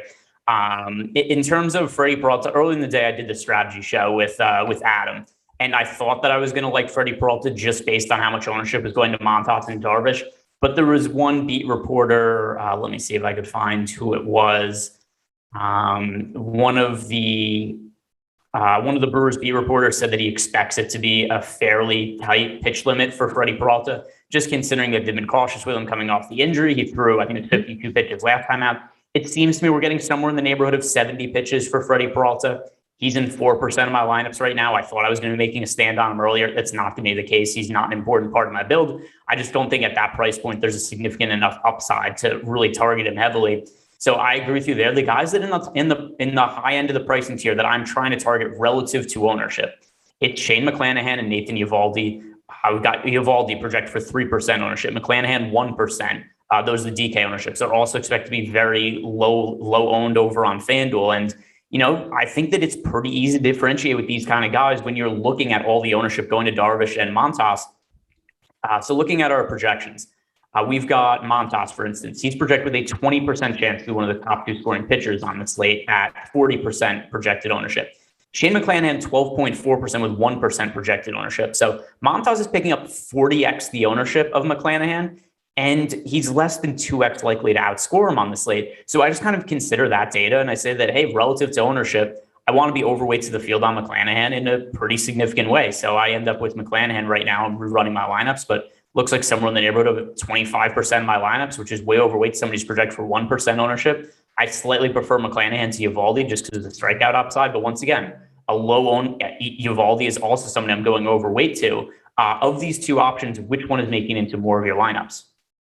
I just kicked off a new crunch, so we'll find that out together, and I'll keep everybody updated as we go. So far, it looks like Eovaldi by a little bit, but I had given McClanahan a little bit of a nudge because he wasn't coming up enough in that last run, and I do want to get to him. For me, this is purely an ownership play based on the talent levels of both pitchers. I have a little bit of trust in McClanahan and what he's done so far this year as a young kid, 105 and a third innings, 28% strikeout rate over the sample, and excellent xFIP. Walks a few too many, gives up too much hard hit at 44.4%, 9.8% barrel rate. But I believe in the strikeout rate. The 15.3% induced swinging strike rate cannot be ignored here. And Eovaldi is a pitcher that I don't love getting to in most situations, but when nobody's on him in this spot on this slate where everybody projects very similarly, I'll play a guy with a 25% strikeout rate and a decent contact profile, 6.1% barrels, 35.5% hard hit rate. 4.3% walk rate is also excellent for Eovaldi, just keeping guys off base. So even if they do connect for a couple of the base hits or for a home run, it's likely not to do all that much damage to him. I said similar about a couple pitchers going up against this team already this week, and I've gotten burnt by them, but I'm going back to the well here. I do think Eovaldi is a good play, just given a near total lack of ownership. 9,700 is uncomfortable to pay on FanDuel, but that's why he's so low owned. So both of these guys in this Red Sox game are good tournament plays. Yeah, and I'm also going to say Eovaldi, I'm getting to Eovaldi right around 20% on DraftKings. Over on FanDuel, I actually think he's slightly more valuable than he is on DraftKings, just because the main way that we're getting kind of a hidden value out of Nathan Eovaldi, here's something that he does that maybe doesn't really pop up as much in some metrics. It's kind of harder to figure out. He pitches deep into games. Mm-hmm. And that's you wouldn't have thought of him as kind of like a workhorse, durable type pitcher, really, at any other point in his career. He was somebody who constantly broke down. But, recent starts, he's gone 7 innings, 5 innings, 7 innings, 7 innings, 6 and a third innings. He works deep into games. That's also the reason why if you look over at FanGraphs, you look at the wins above replacement leaderboard, the only pitcher in the American League worth more WAR this year than Nathan Eovaldi is Garrett Cole. Eovaldi's been tremendously valuable just by the amount of innings he's eating up and how deep he's working into games. So I don't mind getting him overweight to the field at all. Those are the two guys for me relative to ownership in the high end of the pricing range. It is Shane McClanahan and Nathan Eovaldi. So now moving down a little bit in terms of the cheaper price range, I want to ask you about Mike Minor, somebody you said that you like quite a bit. He's a vastly different play on FanDuel and DraftKings. FanDuel, he's projected for 10% ownership. Over on DraftKings, though, we have Mike Minor projected for 37% ownership. So FanDuel, I think he's a reasonable to about fair play. On DraftKings, I understand he's a good value play, but I can't get to him in nearly 40% of my lineups. We have basically the field is rostering 3 pitchers today. They're rostering Yu Darvish, Frankie Montas, and Mike Minor. I understand why, but I think there's good ways to differentiate. So what do you make of Mike Minor at that DK, at the DK ownership of 37% compared to his FanDuel ownership? Yeah, so I think what I said was like I have a begrudging, amount of Mike Minor here. I'm getting to him begrudgingly, something along those lines. I don't love him, but yeah, I think at least on FanDuel for 8,200, 10% ownership, he's a little bit viable here. I just don't like the matchup, and I think that's what would get me away from him, despite a friendly 6,700 price on the DK slate. Just that much ownership on him in this specific matchup. The Orioles, like I said, are sneaky a little bit good against left-handed pitching. 176 team ISO, 3.87% home run rate, both slightly above average, right around the league average with a 23.3% strikeout rate, and they create runs 8% better than average against lefties. So I actually think there's a sneaky upside for the Orioles bats here, and I think I would consider throwing some shares of them at Minor, not to an aggressive degree like I might do with the White Sox in that game, but I think they at least deserve some consideration given the amount that the field's getting to Minor here on DK and the low ownership on them with their power upside and a lot of right-handed bats in that lineup. I think Minor's capable of putting up a good start. And to your point about the depth of start around who you were just talking about, I think that's a really key point. That was for Eovaldi. Minor gives you a little bit of that, 155 and 2/3 over 27 starts. The guy who gives you the most of that is Adam Wainwright on this slate, but he's going up against the Dodgers. So he's in a very, very bad matchup here. And he's a guy with a similar 20-some-odd percent, low 20 strikeout rate. So it's a slate that just kind of angles more toward guys like Eovaldi, guys like Minor, who can potentially give you depth, guys like Kyle Gibson, despite his ridiculously low strikeout rate, another guy who could potentially give us depth.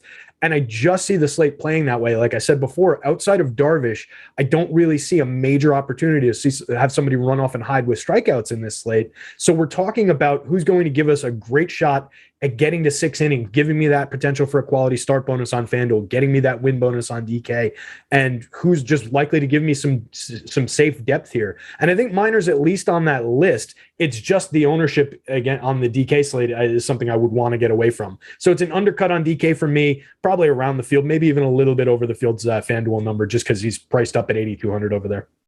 Yeah, and I just uploaded what should be the final version of my lineups now that we have all the lineups in, and I think I have all the data I need. But because of the Minor ownership where it's at now, the Baltimore Orioles are now my second most rostered offense on the slate behind the Atlanta Braves. So I for the leverage purposes, I do like the Baltimore Orioles quite a bit over on DK. Now, talking about some of these other pitchers here, you mentioned Wainwright, kind of the overall lack of strikeout upside from him, also the brutal matchup against the Dodgers.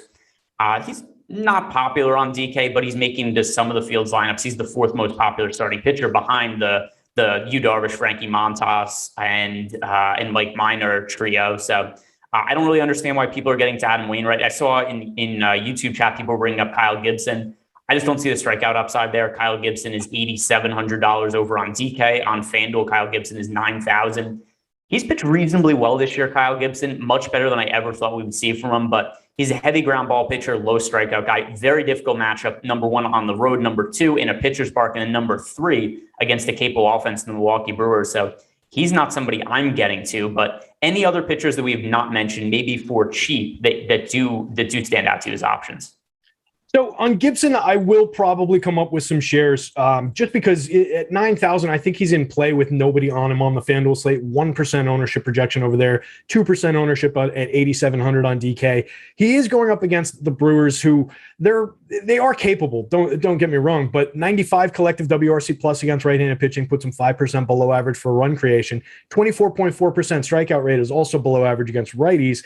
Probably irrelevant against the guy with an 18.8% strikeout rate, but maybe he finds a couple bonus ones.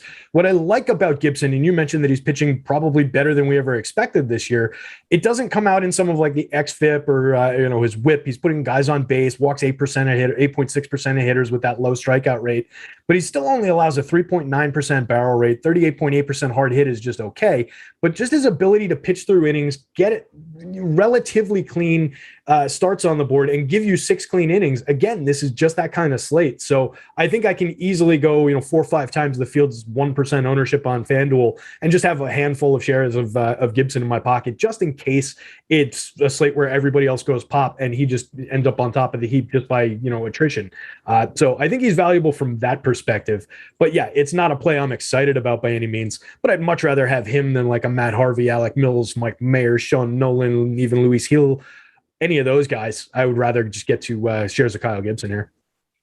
You know who I actually really do like, and I think you mentioned his name in passing before. I really like Vladimir Gutierrez now at this most recent ownership update. Over on DK, we have Vlad Gutierrez projected for 2% ownership with a 12% chance of being a top scoring pitcher on the slate. Over on FanDuel, we have him projected with 1% ownership with a 5.6% chance. It's just the matchup against the Cubs. This team is it's such a miserable offense. I understand they've won a bunch of games over the last couple of weeks, but take the opponents in mind. They played a series against the Pirates. They swept them. I think this spot for Vladimir Gutierrez, who's, by the way, he's been awful his last 2 starts, just miserable, terrible. But compare some of his upside to Mike Minor. Mike Minor, who's the chalk on the slate. The last time Mike Minor scored over 17 DraftKings points in a game was July 26th. Like, this is a guy who has been very barren of upside. His last handful of starts, 12, 9, 9, 17, 12, 16 fantasy points. Those are not outings that are going to kill you at his price point, but it's not going to win a GPP either. Vladimir Gutierrez, his last handful of starts, the last 2 have been bad, for sure. -4 fantasy points against the Marlins and 0 against the Tigers. But his outings before that, 31.3 against Miami, 18 against the Cubs, 23 against the Braves, 23 against the Pirates, 23 against the Mets. I see Vladimir Gutierrez as a guy with more substantial upside than Mike Minor, and he literally has a 30th of the ownership over on DraftKings right now. So Vladimir Gutierrez, if I'm going cheap at pitcher, he's the number 1 priority for me. I love that spot. It's based on exactly what you said, just going up in that matchup against the Cubs. We've been talking about going up against the Cubbies in Washington basically every slate since the trade deadline, and I think they make good targets on most of these slates. Sometimes it doesn't work out. Sometimes you don't get the right pitcher on the right day, but I think it's worth attacking just on a regular basis based on the quality of these lineups. Now, I am getting decent little home run marks on a couple of the hitters in the Cubs. It's a spot where maybe I'm going to grab a couple of those stacks, but I don't like the ownership on the Cubbies, so I'm not going to get aggressive about grabbing the other side of this one. And Gutierrez projects pretty well in my model in terms of median projection.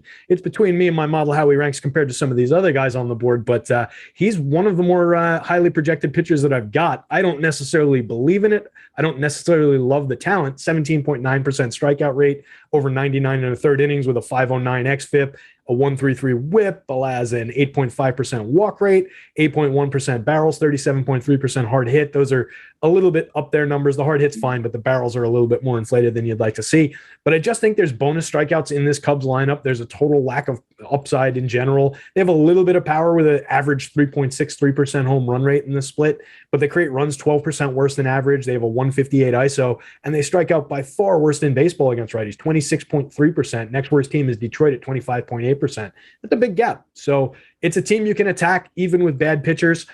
We don't necessarily have to go over the top and get crazy aggressive about it. Like, I've got him pretty limited in Fantasy Cruncher, how much I'm going to get to him before putting him in the sorting tool. But if I have well over the field on him at 1.2% ownership on the FanDuel slate, 5% on the DK slate, I'm happy with it. I think it's a good situation for him.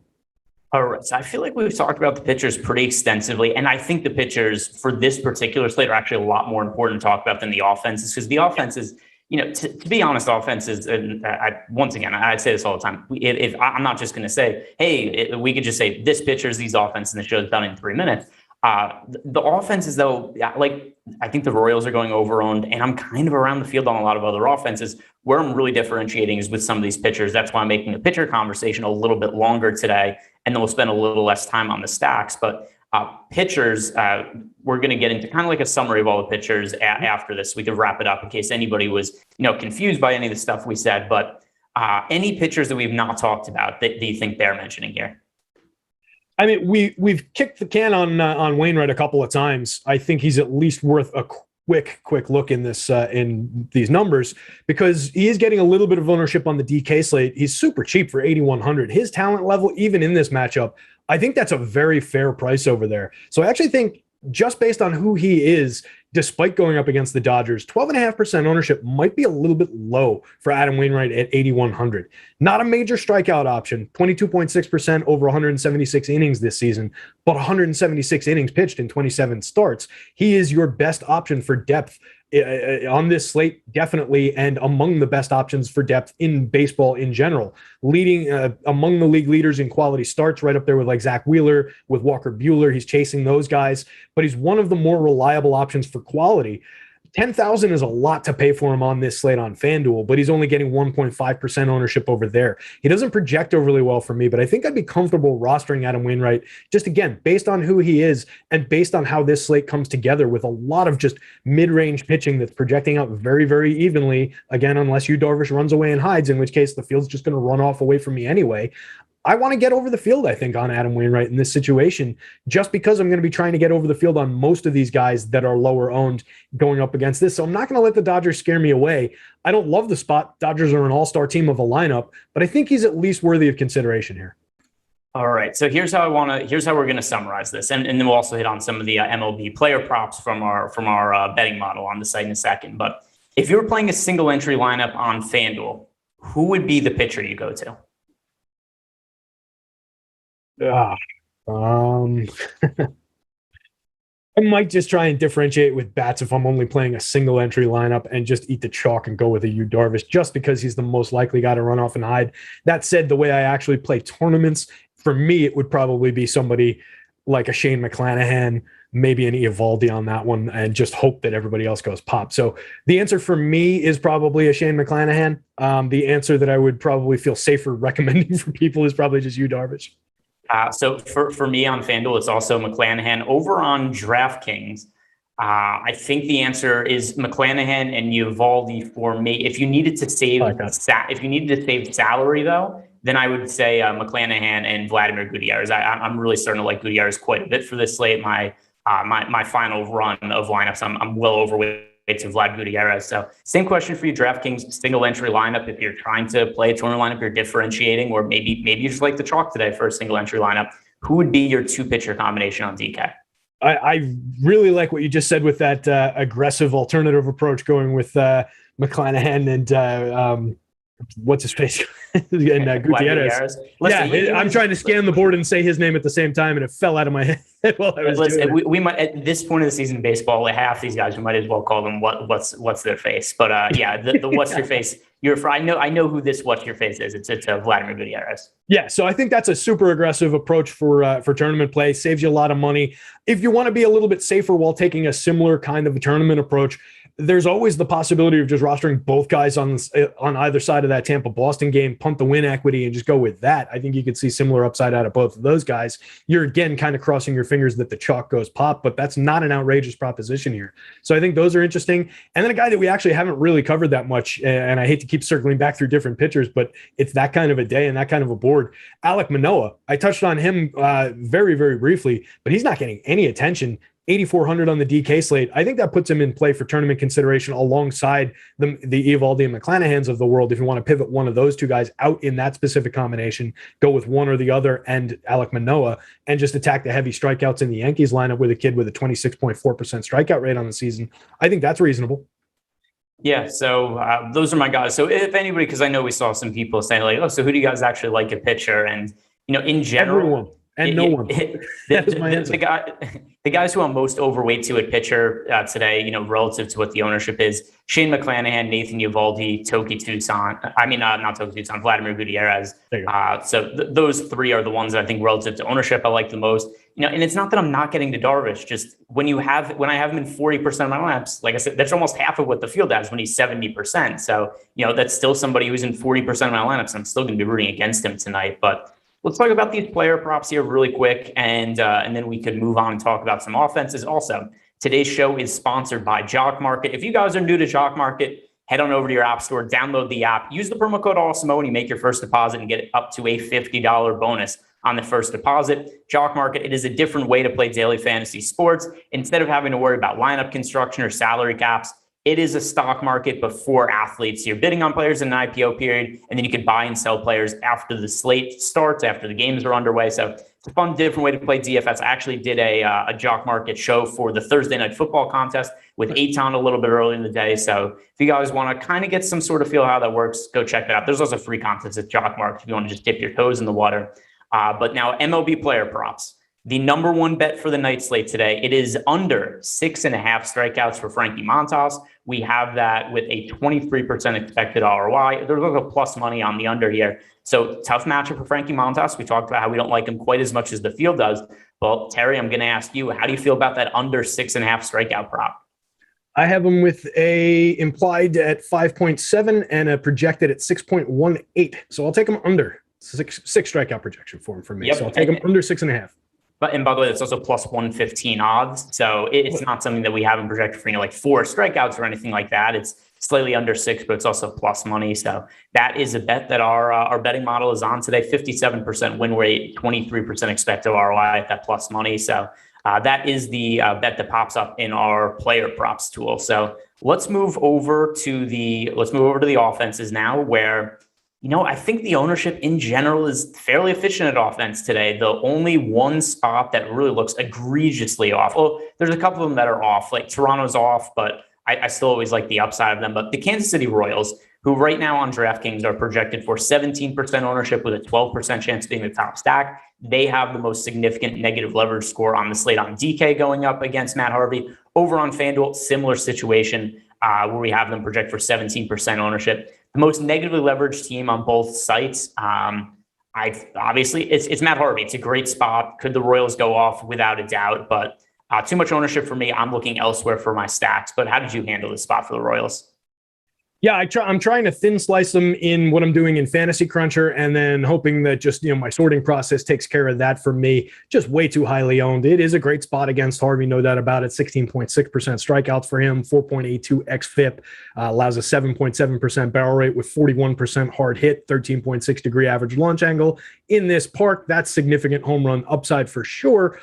The Royals, you've got Sal Perez in there, one of the better home run hitters in the league this year at 268 ISO, 41 home runs over 564 plate appearances. They don't have a ton of home run hitters outside of him. Carlos Santana's done it a lot of times in his career, but it hasn't really been there for him this season. 19 home runs, 19 home runs, a 149 ISO. Benintendi has hit 20 home runs in the past, but only at 12 this season with a 148 ISO. It's not a very home run hitting kind of a team. They certainly have the opportunity to create runs, exploit the matchup with their speed, get on base, generate some hits and score runs against Harvey.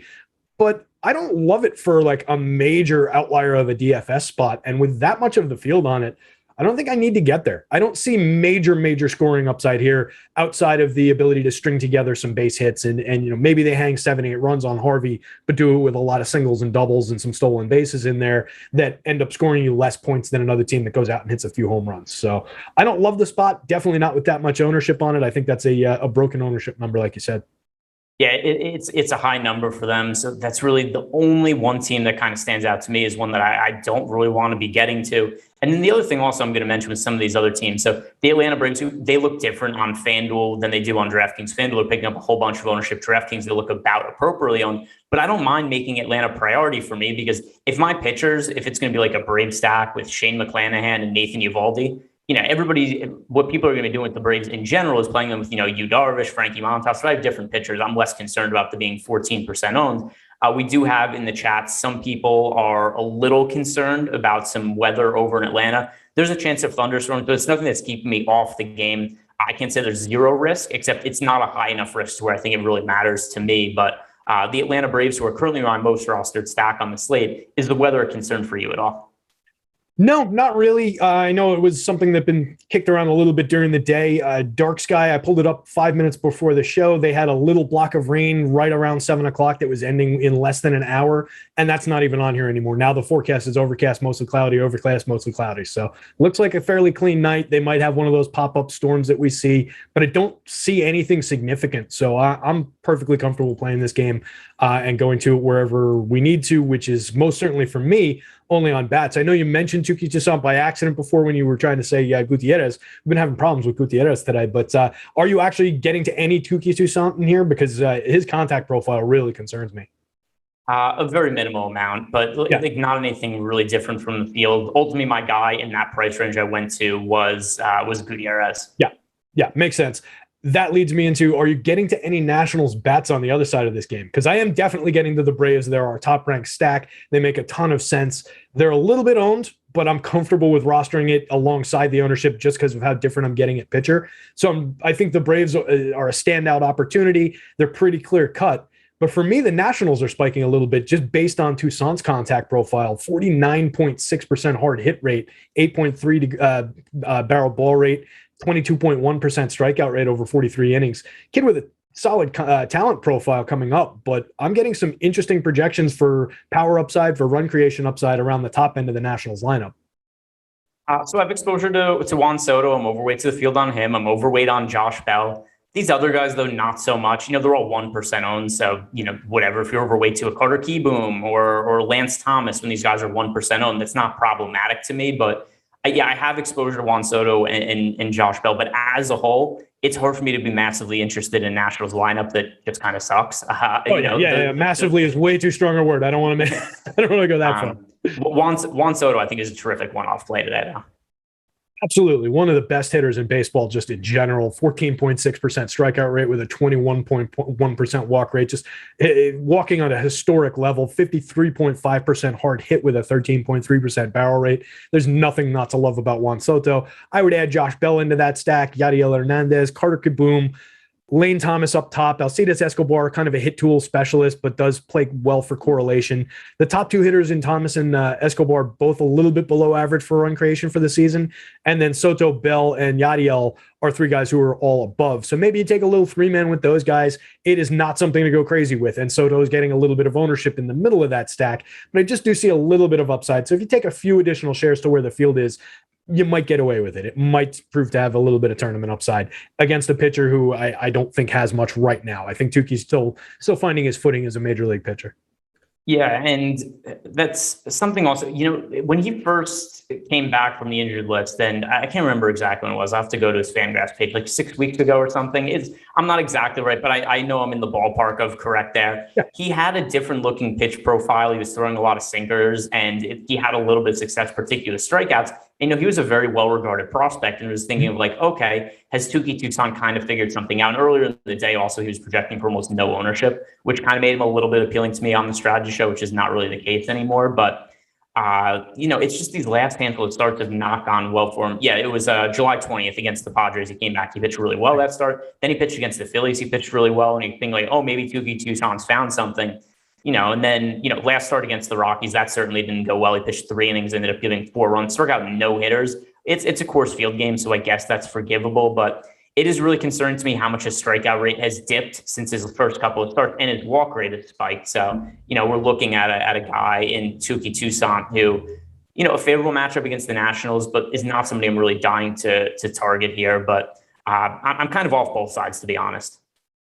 That makes sense. Yeah. And this is one that, again, I wouldn't aggressively push on other people. We're talking about one of the worst teams in baseball in terms of the Nationals. It's fantastic hitter in Juan Soto in the middle of that lineup, and like 2 MLB capable guys around him and a bunch of quad A players. I think there's enough on the bone to take a small share and attack it that way, but it's not a major upside play. So it's this is one for me that I'll keep in my pocket. Nobody out there has to come along with me. If I win the tournament, guys, don't say I didn't tell you. Fair enough. What is, though? So, we talked about the Atlanta Braves, the ownership that's going there, but we're both okay with it. The Royals, they look over-owned. What is the offense that is popping up most commonly in your lineups? So I think let me see what's coming up in the old Cruncher here as I'm hoping to get this out of Cruncher in time. Looks like I'm getting to a fair amount of Red Sox, Dodgers, Yankees. We talked about the Royals. I thin sliced them, but they're still coming up some. Toronto. This is just it's a profile of some of the better lineups on the slate, the better lineups in baseball. It seems somewhat obvious, but you're getting to, I think, decent spots with most of those teams. So like Boston's coming up a little bit around even leverage on the DK slate, around even on the FanDuel slate. Similar story with the Yankees. Similar story with Toronto. So I think it's spots that, like you said, coming in are just somewhat efficiently owned. So out of the teams that are coming up the most, I'm getting to a lot of the ones that are somewhat efficient on the slate. And then the ones that I'm looking to kind of jam in a little bit more based on our positive leverage marks and how they rank out for me. And then other spots where I kind of want to attack the pitching field, I'm going to be looking to shove in some Dodgers, which are coming up naturally. I think I said some White Sox in here, and then some Oakland A's. I think the White Sox and the A's in particular are very interesting on this slate. And I want to make sure I'm getting to those two teams. Yeah, so the other thing with the White Sox also is, significant positive leverage going there when we have them a few things in their favor. First of all, they're a good offense. Mm-hmm. Second of all, they're under-owned. We currently have them in our top stacks tool. They are the third most positively leveraged offense on FanDuel. But there's kind of three teams that stand out a lot from a leverage perspective. It is the White Sox, the Dodgers, and the A's over on FanDuel. Those are the three that are the most under-owned in our top stacks tool. And then over on DraftKings, we have them as the number one leverage stack. And the other thing to consider here, they have a good offense, they're under-owned, and they're going up against the second most popular pitcher on the slate. So all of that kind of adds together to me wanting to get to the White Sox at a pretty good rate. So I have no issues there. And here's the team that's going to look different on FanDuel versus DK. I talked about it earlier. The Baltimore Orioles, they have some guys in the lineup that are capable of hitting left-handed pitching, even though Trey Mancini isn't in the lineup. And there's a ton of ownership going to Mike Minor on DK as well. So I think that the Baltimore Orioles offense has a different outlook on DK versus FanDuel just because you don't get that leverage off the Mike Minor ownership on FanDuel. But I'm going to ask you from a FanDuel perspective, are the Orioles the team you're getting to? Because they're popping up a lot of my lineups on DK. Yeah, it looks like they're coming up in around the middle of what I'm getting out of Fantasy Cruncher, and I hope they get elevated by that a little bit. Looks like, around like 5-ish%, I'd say, in the 3-man stacks, and then around 8% in my 4-man stacks. I built a lot of 4-3s and then a handful of 4-4s into this 500 lineup crunch. And I'm going to hope that they come up a little bit in my sorting process. If not, I'll try and inflate it a little bit. That said, Minor's not quite as highly over-owned as he is on the DK slate on FanDuel. I do like the Orioles in the spot, though. They profile pretty well against lefties, and they're somewhat sneaky. So I think that's a good spot. And on the DK slate, I'd be doing it a little bit more aggressively to attack that ownership. Yeah, so that's really the main reason for me, though, is I just look at that ownership going towards Mike Minor. And I'm only playing on DraftKings today, not FanDuel. If I was playing on FanDuel, I would view the Orioles a little differently because we don't have them going up against a 38% projected owned pitcher who's not that good. But any other offenses here that we mentioned that really stand out to you? Maybe the Oakland A's are one that's popping up fairly significantly for me as well. Yeah, the A's I'm enthusiastic about today. I wrote them up in my tournament strategy article, so maybe buried the lead a little bit on which one of these stacks I really like.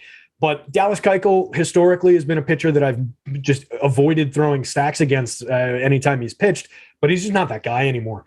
He still does keep the ball down to a degree, 4.9 degree average launch angle, but everything else has just left him. He's at a 13.7% strikeout rate, which is absurdly low even for him. He's always been a low strikeout rate contact kind of a guy, but that's just nothing to talk about. 4.60 xFIP, 145 whip, 8% walk rate, putting way too many guys on. Only a 26% CSW percentage, 9.3% barrel balls allowed, 40.6% hard hit, super targetable in terms of sequential hitting and run creation. A lot of power in this Oakland lineup.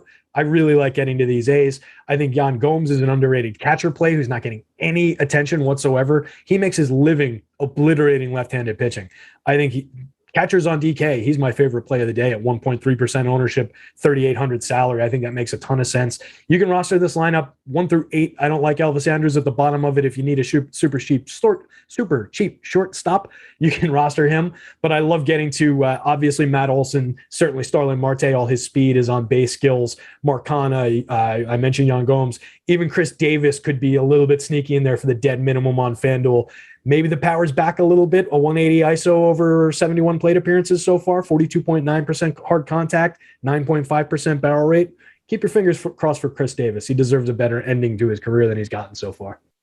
You remember the stretch of Chris Davis' career? What was his batting average every year? 247 for 4 years in a row, exactly 247. And he hit something like 160 home runs over that stretch. I mentioned it in the article today.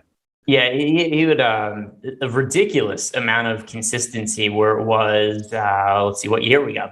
So 2015 through 18. Yeah, 2015, 247 batting average, 27 home runs. 2016, 247 batting average, 42 home runs. 2017, 247 batting average, 43 home runs. Shocking, 2018, 247 batting average and 48 home runs. Then he kind of fell off a cliff, but yeah, Chris Davis. So is he somebody you like a lot as a one-off here? He's not popping up in a massive, meaningful amount of my lineups, but as a one-off, I'm certainly overweight to the field on him at his cheap price, but it's not like he's a 10% guy for me or anything like that. But is he somebody that you're like confidently plugging in as a one-off?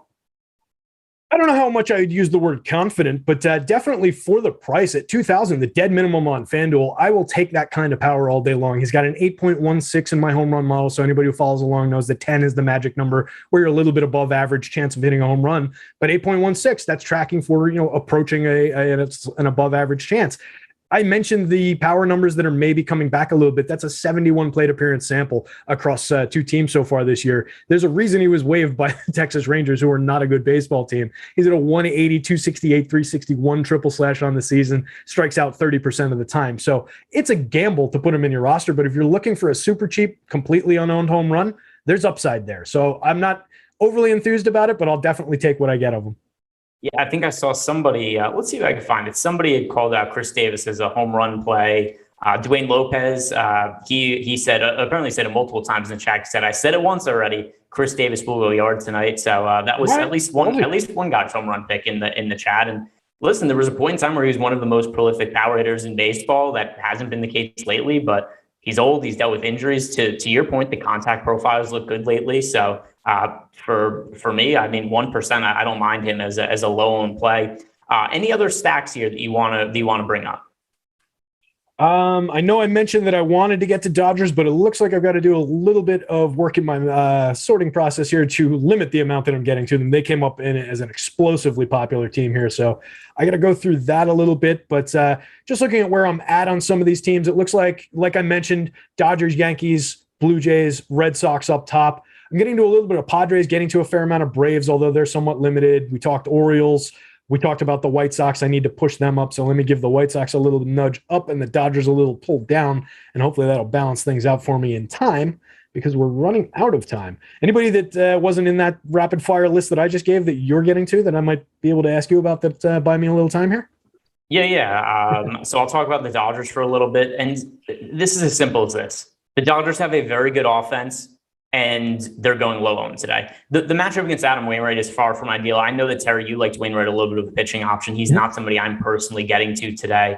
But it's just a situation. There's certain teams who, if they're not picking up ownership, I've gotten to them at a pretty high rate. This year, there's 4 teams in particular that stand out to me who there's various reasons these teams might go under owned. More often than not, it's because of price tags. But the Dodgers, the Yankees, the Blue Jays, and the Astros. When these teams are popping up at 1-2% ownership, I want to be heavy on them. That's the situation I find myself with the Dodgers today. We have them project for 1.9% ownership share on DraftKings compared to a 4.9% chance being a top stack. So massively under-owned on DK.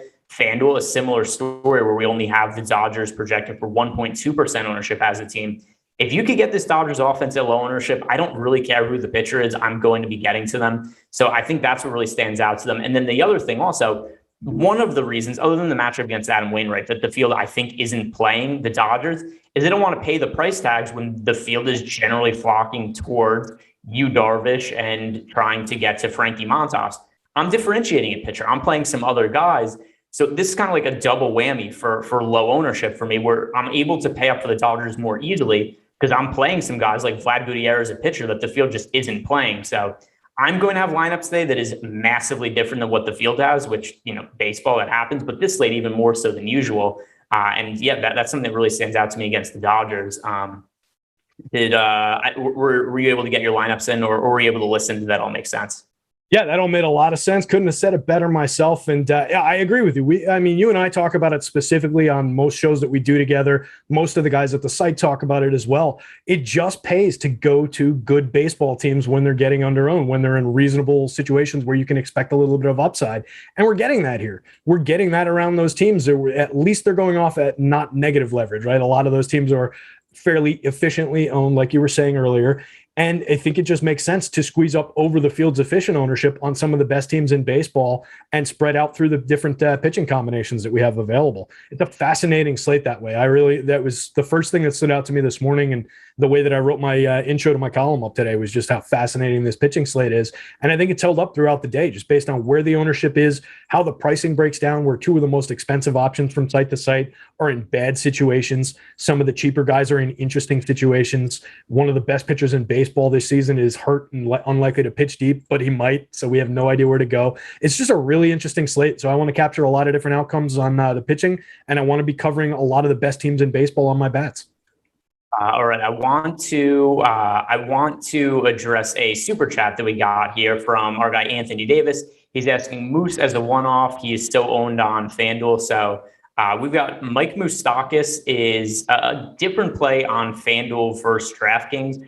The reason being is that he's really cheap on FanDuel, because FanDuel, I think, is a little bit more reactive to some of the recent results, and Moustakas has struggled for a little bit. So he's more expensive on DK 4,900, but FanDuel at a really cheap price point that also gives him a whole lot of ownership.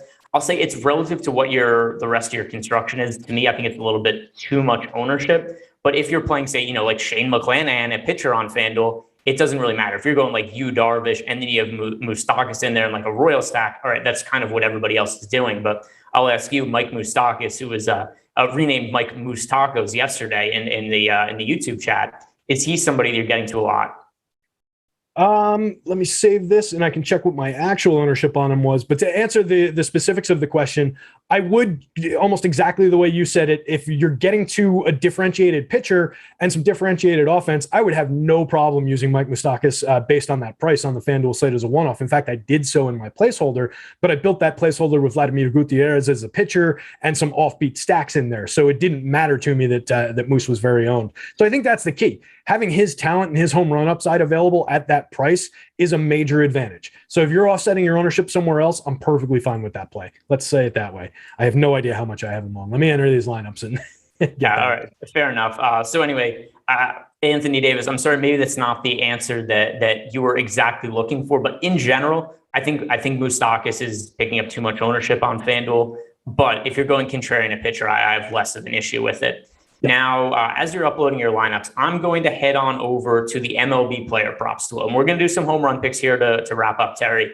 Also, I'm going to just pin you here. When you are, give me a thumbs up when you're ready to go. And then we'll go to you, we'll get your home run pick. But heading on over to the MLB player props tool, the number one home run bet for tonight's slate is Christian Yelich. He is plus 550 to homer today. Yelich obviously has not been the same player he was a couple years ago, and he won MVP. But Christian Yelich at plus 550 to homer, that's kind of an intriguing number to me. So Christian Yelich, I'll just ask you, plus 550 to homer. That's a number our player props tool likes. How do you feel about Yelich's home run pick?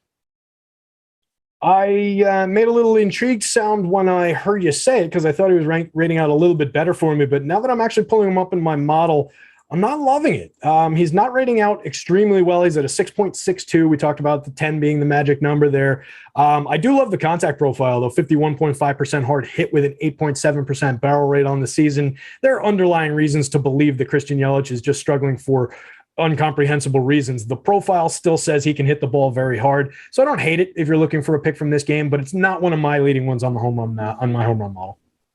All right. Oh, we got an interesting that one. Price is pretty good. Interesting one in the YouTube chat, which I don't even hate this. Salvador Mundi, Ohtani pinch hit home run. Not somebody we're playing in DFS, not somebody we could bet on for props reasons, but hey, all the most, that is a bold call, one that actually is, I think not all that crazy. Aaron Hines is saying Soler and Chapman. He's calling out 2 home runs here. Michael Roundtree is giving Ortega as his home run pick. Eastern Kennedy, he's giving out Will Smith a home run call. So Terry, we've just got a few seconds left here until lock. Pretty quickly, give me your home run pick and then we'll sign off for the night. There's some pretty good picks in there, but I actually went with Mr. Josh Bell from the Washington Nationals. I mentioned how those guys were profiling well in my home run model going up against Tukey and all that hard contact that he gives up. I flipped it back and forth like 10 times between Josh Bell and Juan Soto. I wanted to go a little bit less chalky and give you guys Bell. So fingers crossed, Josh Bell. It's funny. So Josh Bell and Christian Yelich actually have identical odds to hit home runs in our model on the site. The difference is, though, Christian Yelich plus 550, Josh Bell just plus 425. So did not rate out as a positive bet, but hey, Josh Bell, I have no issue with him as a one-off. That is going to do it for Terry and I tonight. Good luck today, everybody. And also thank you to Jock Market for sponsoring.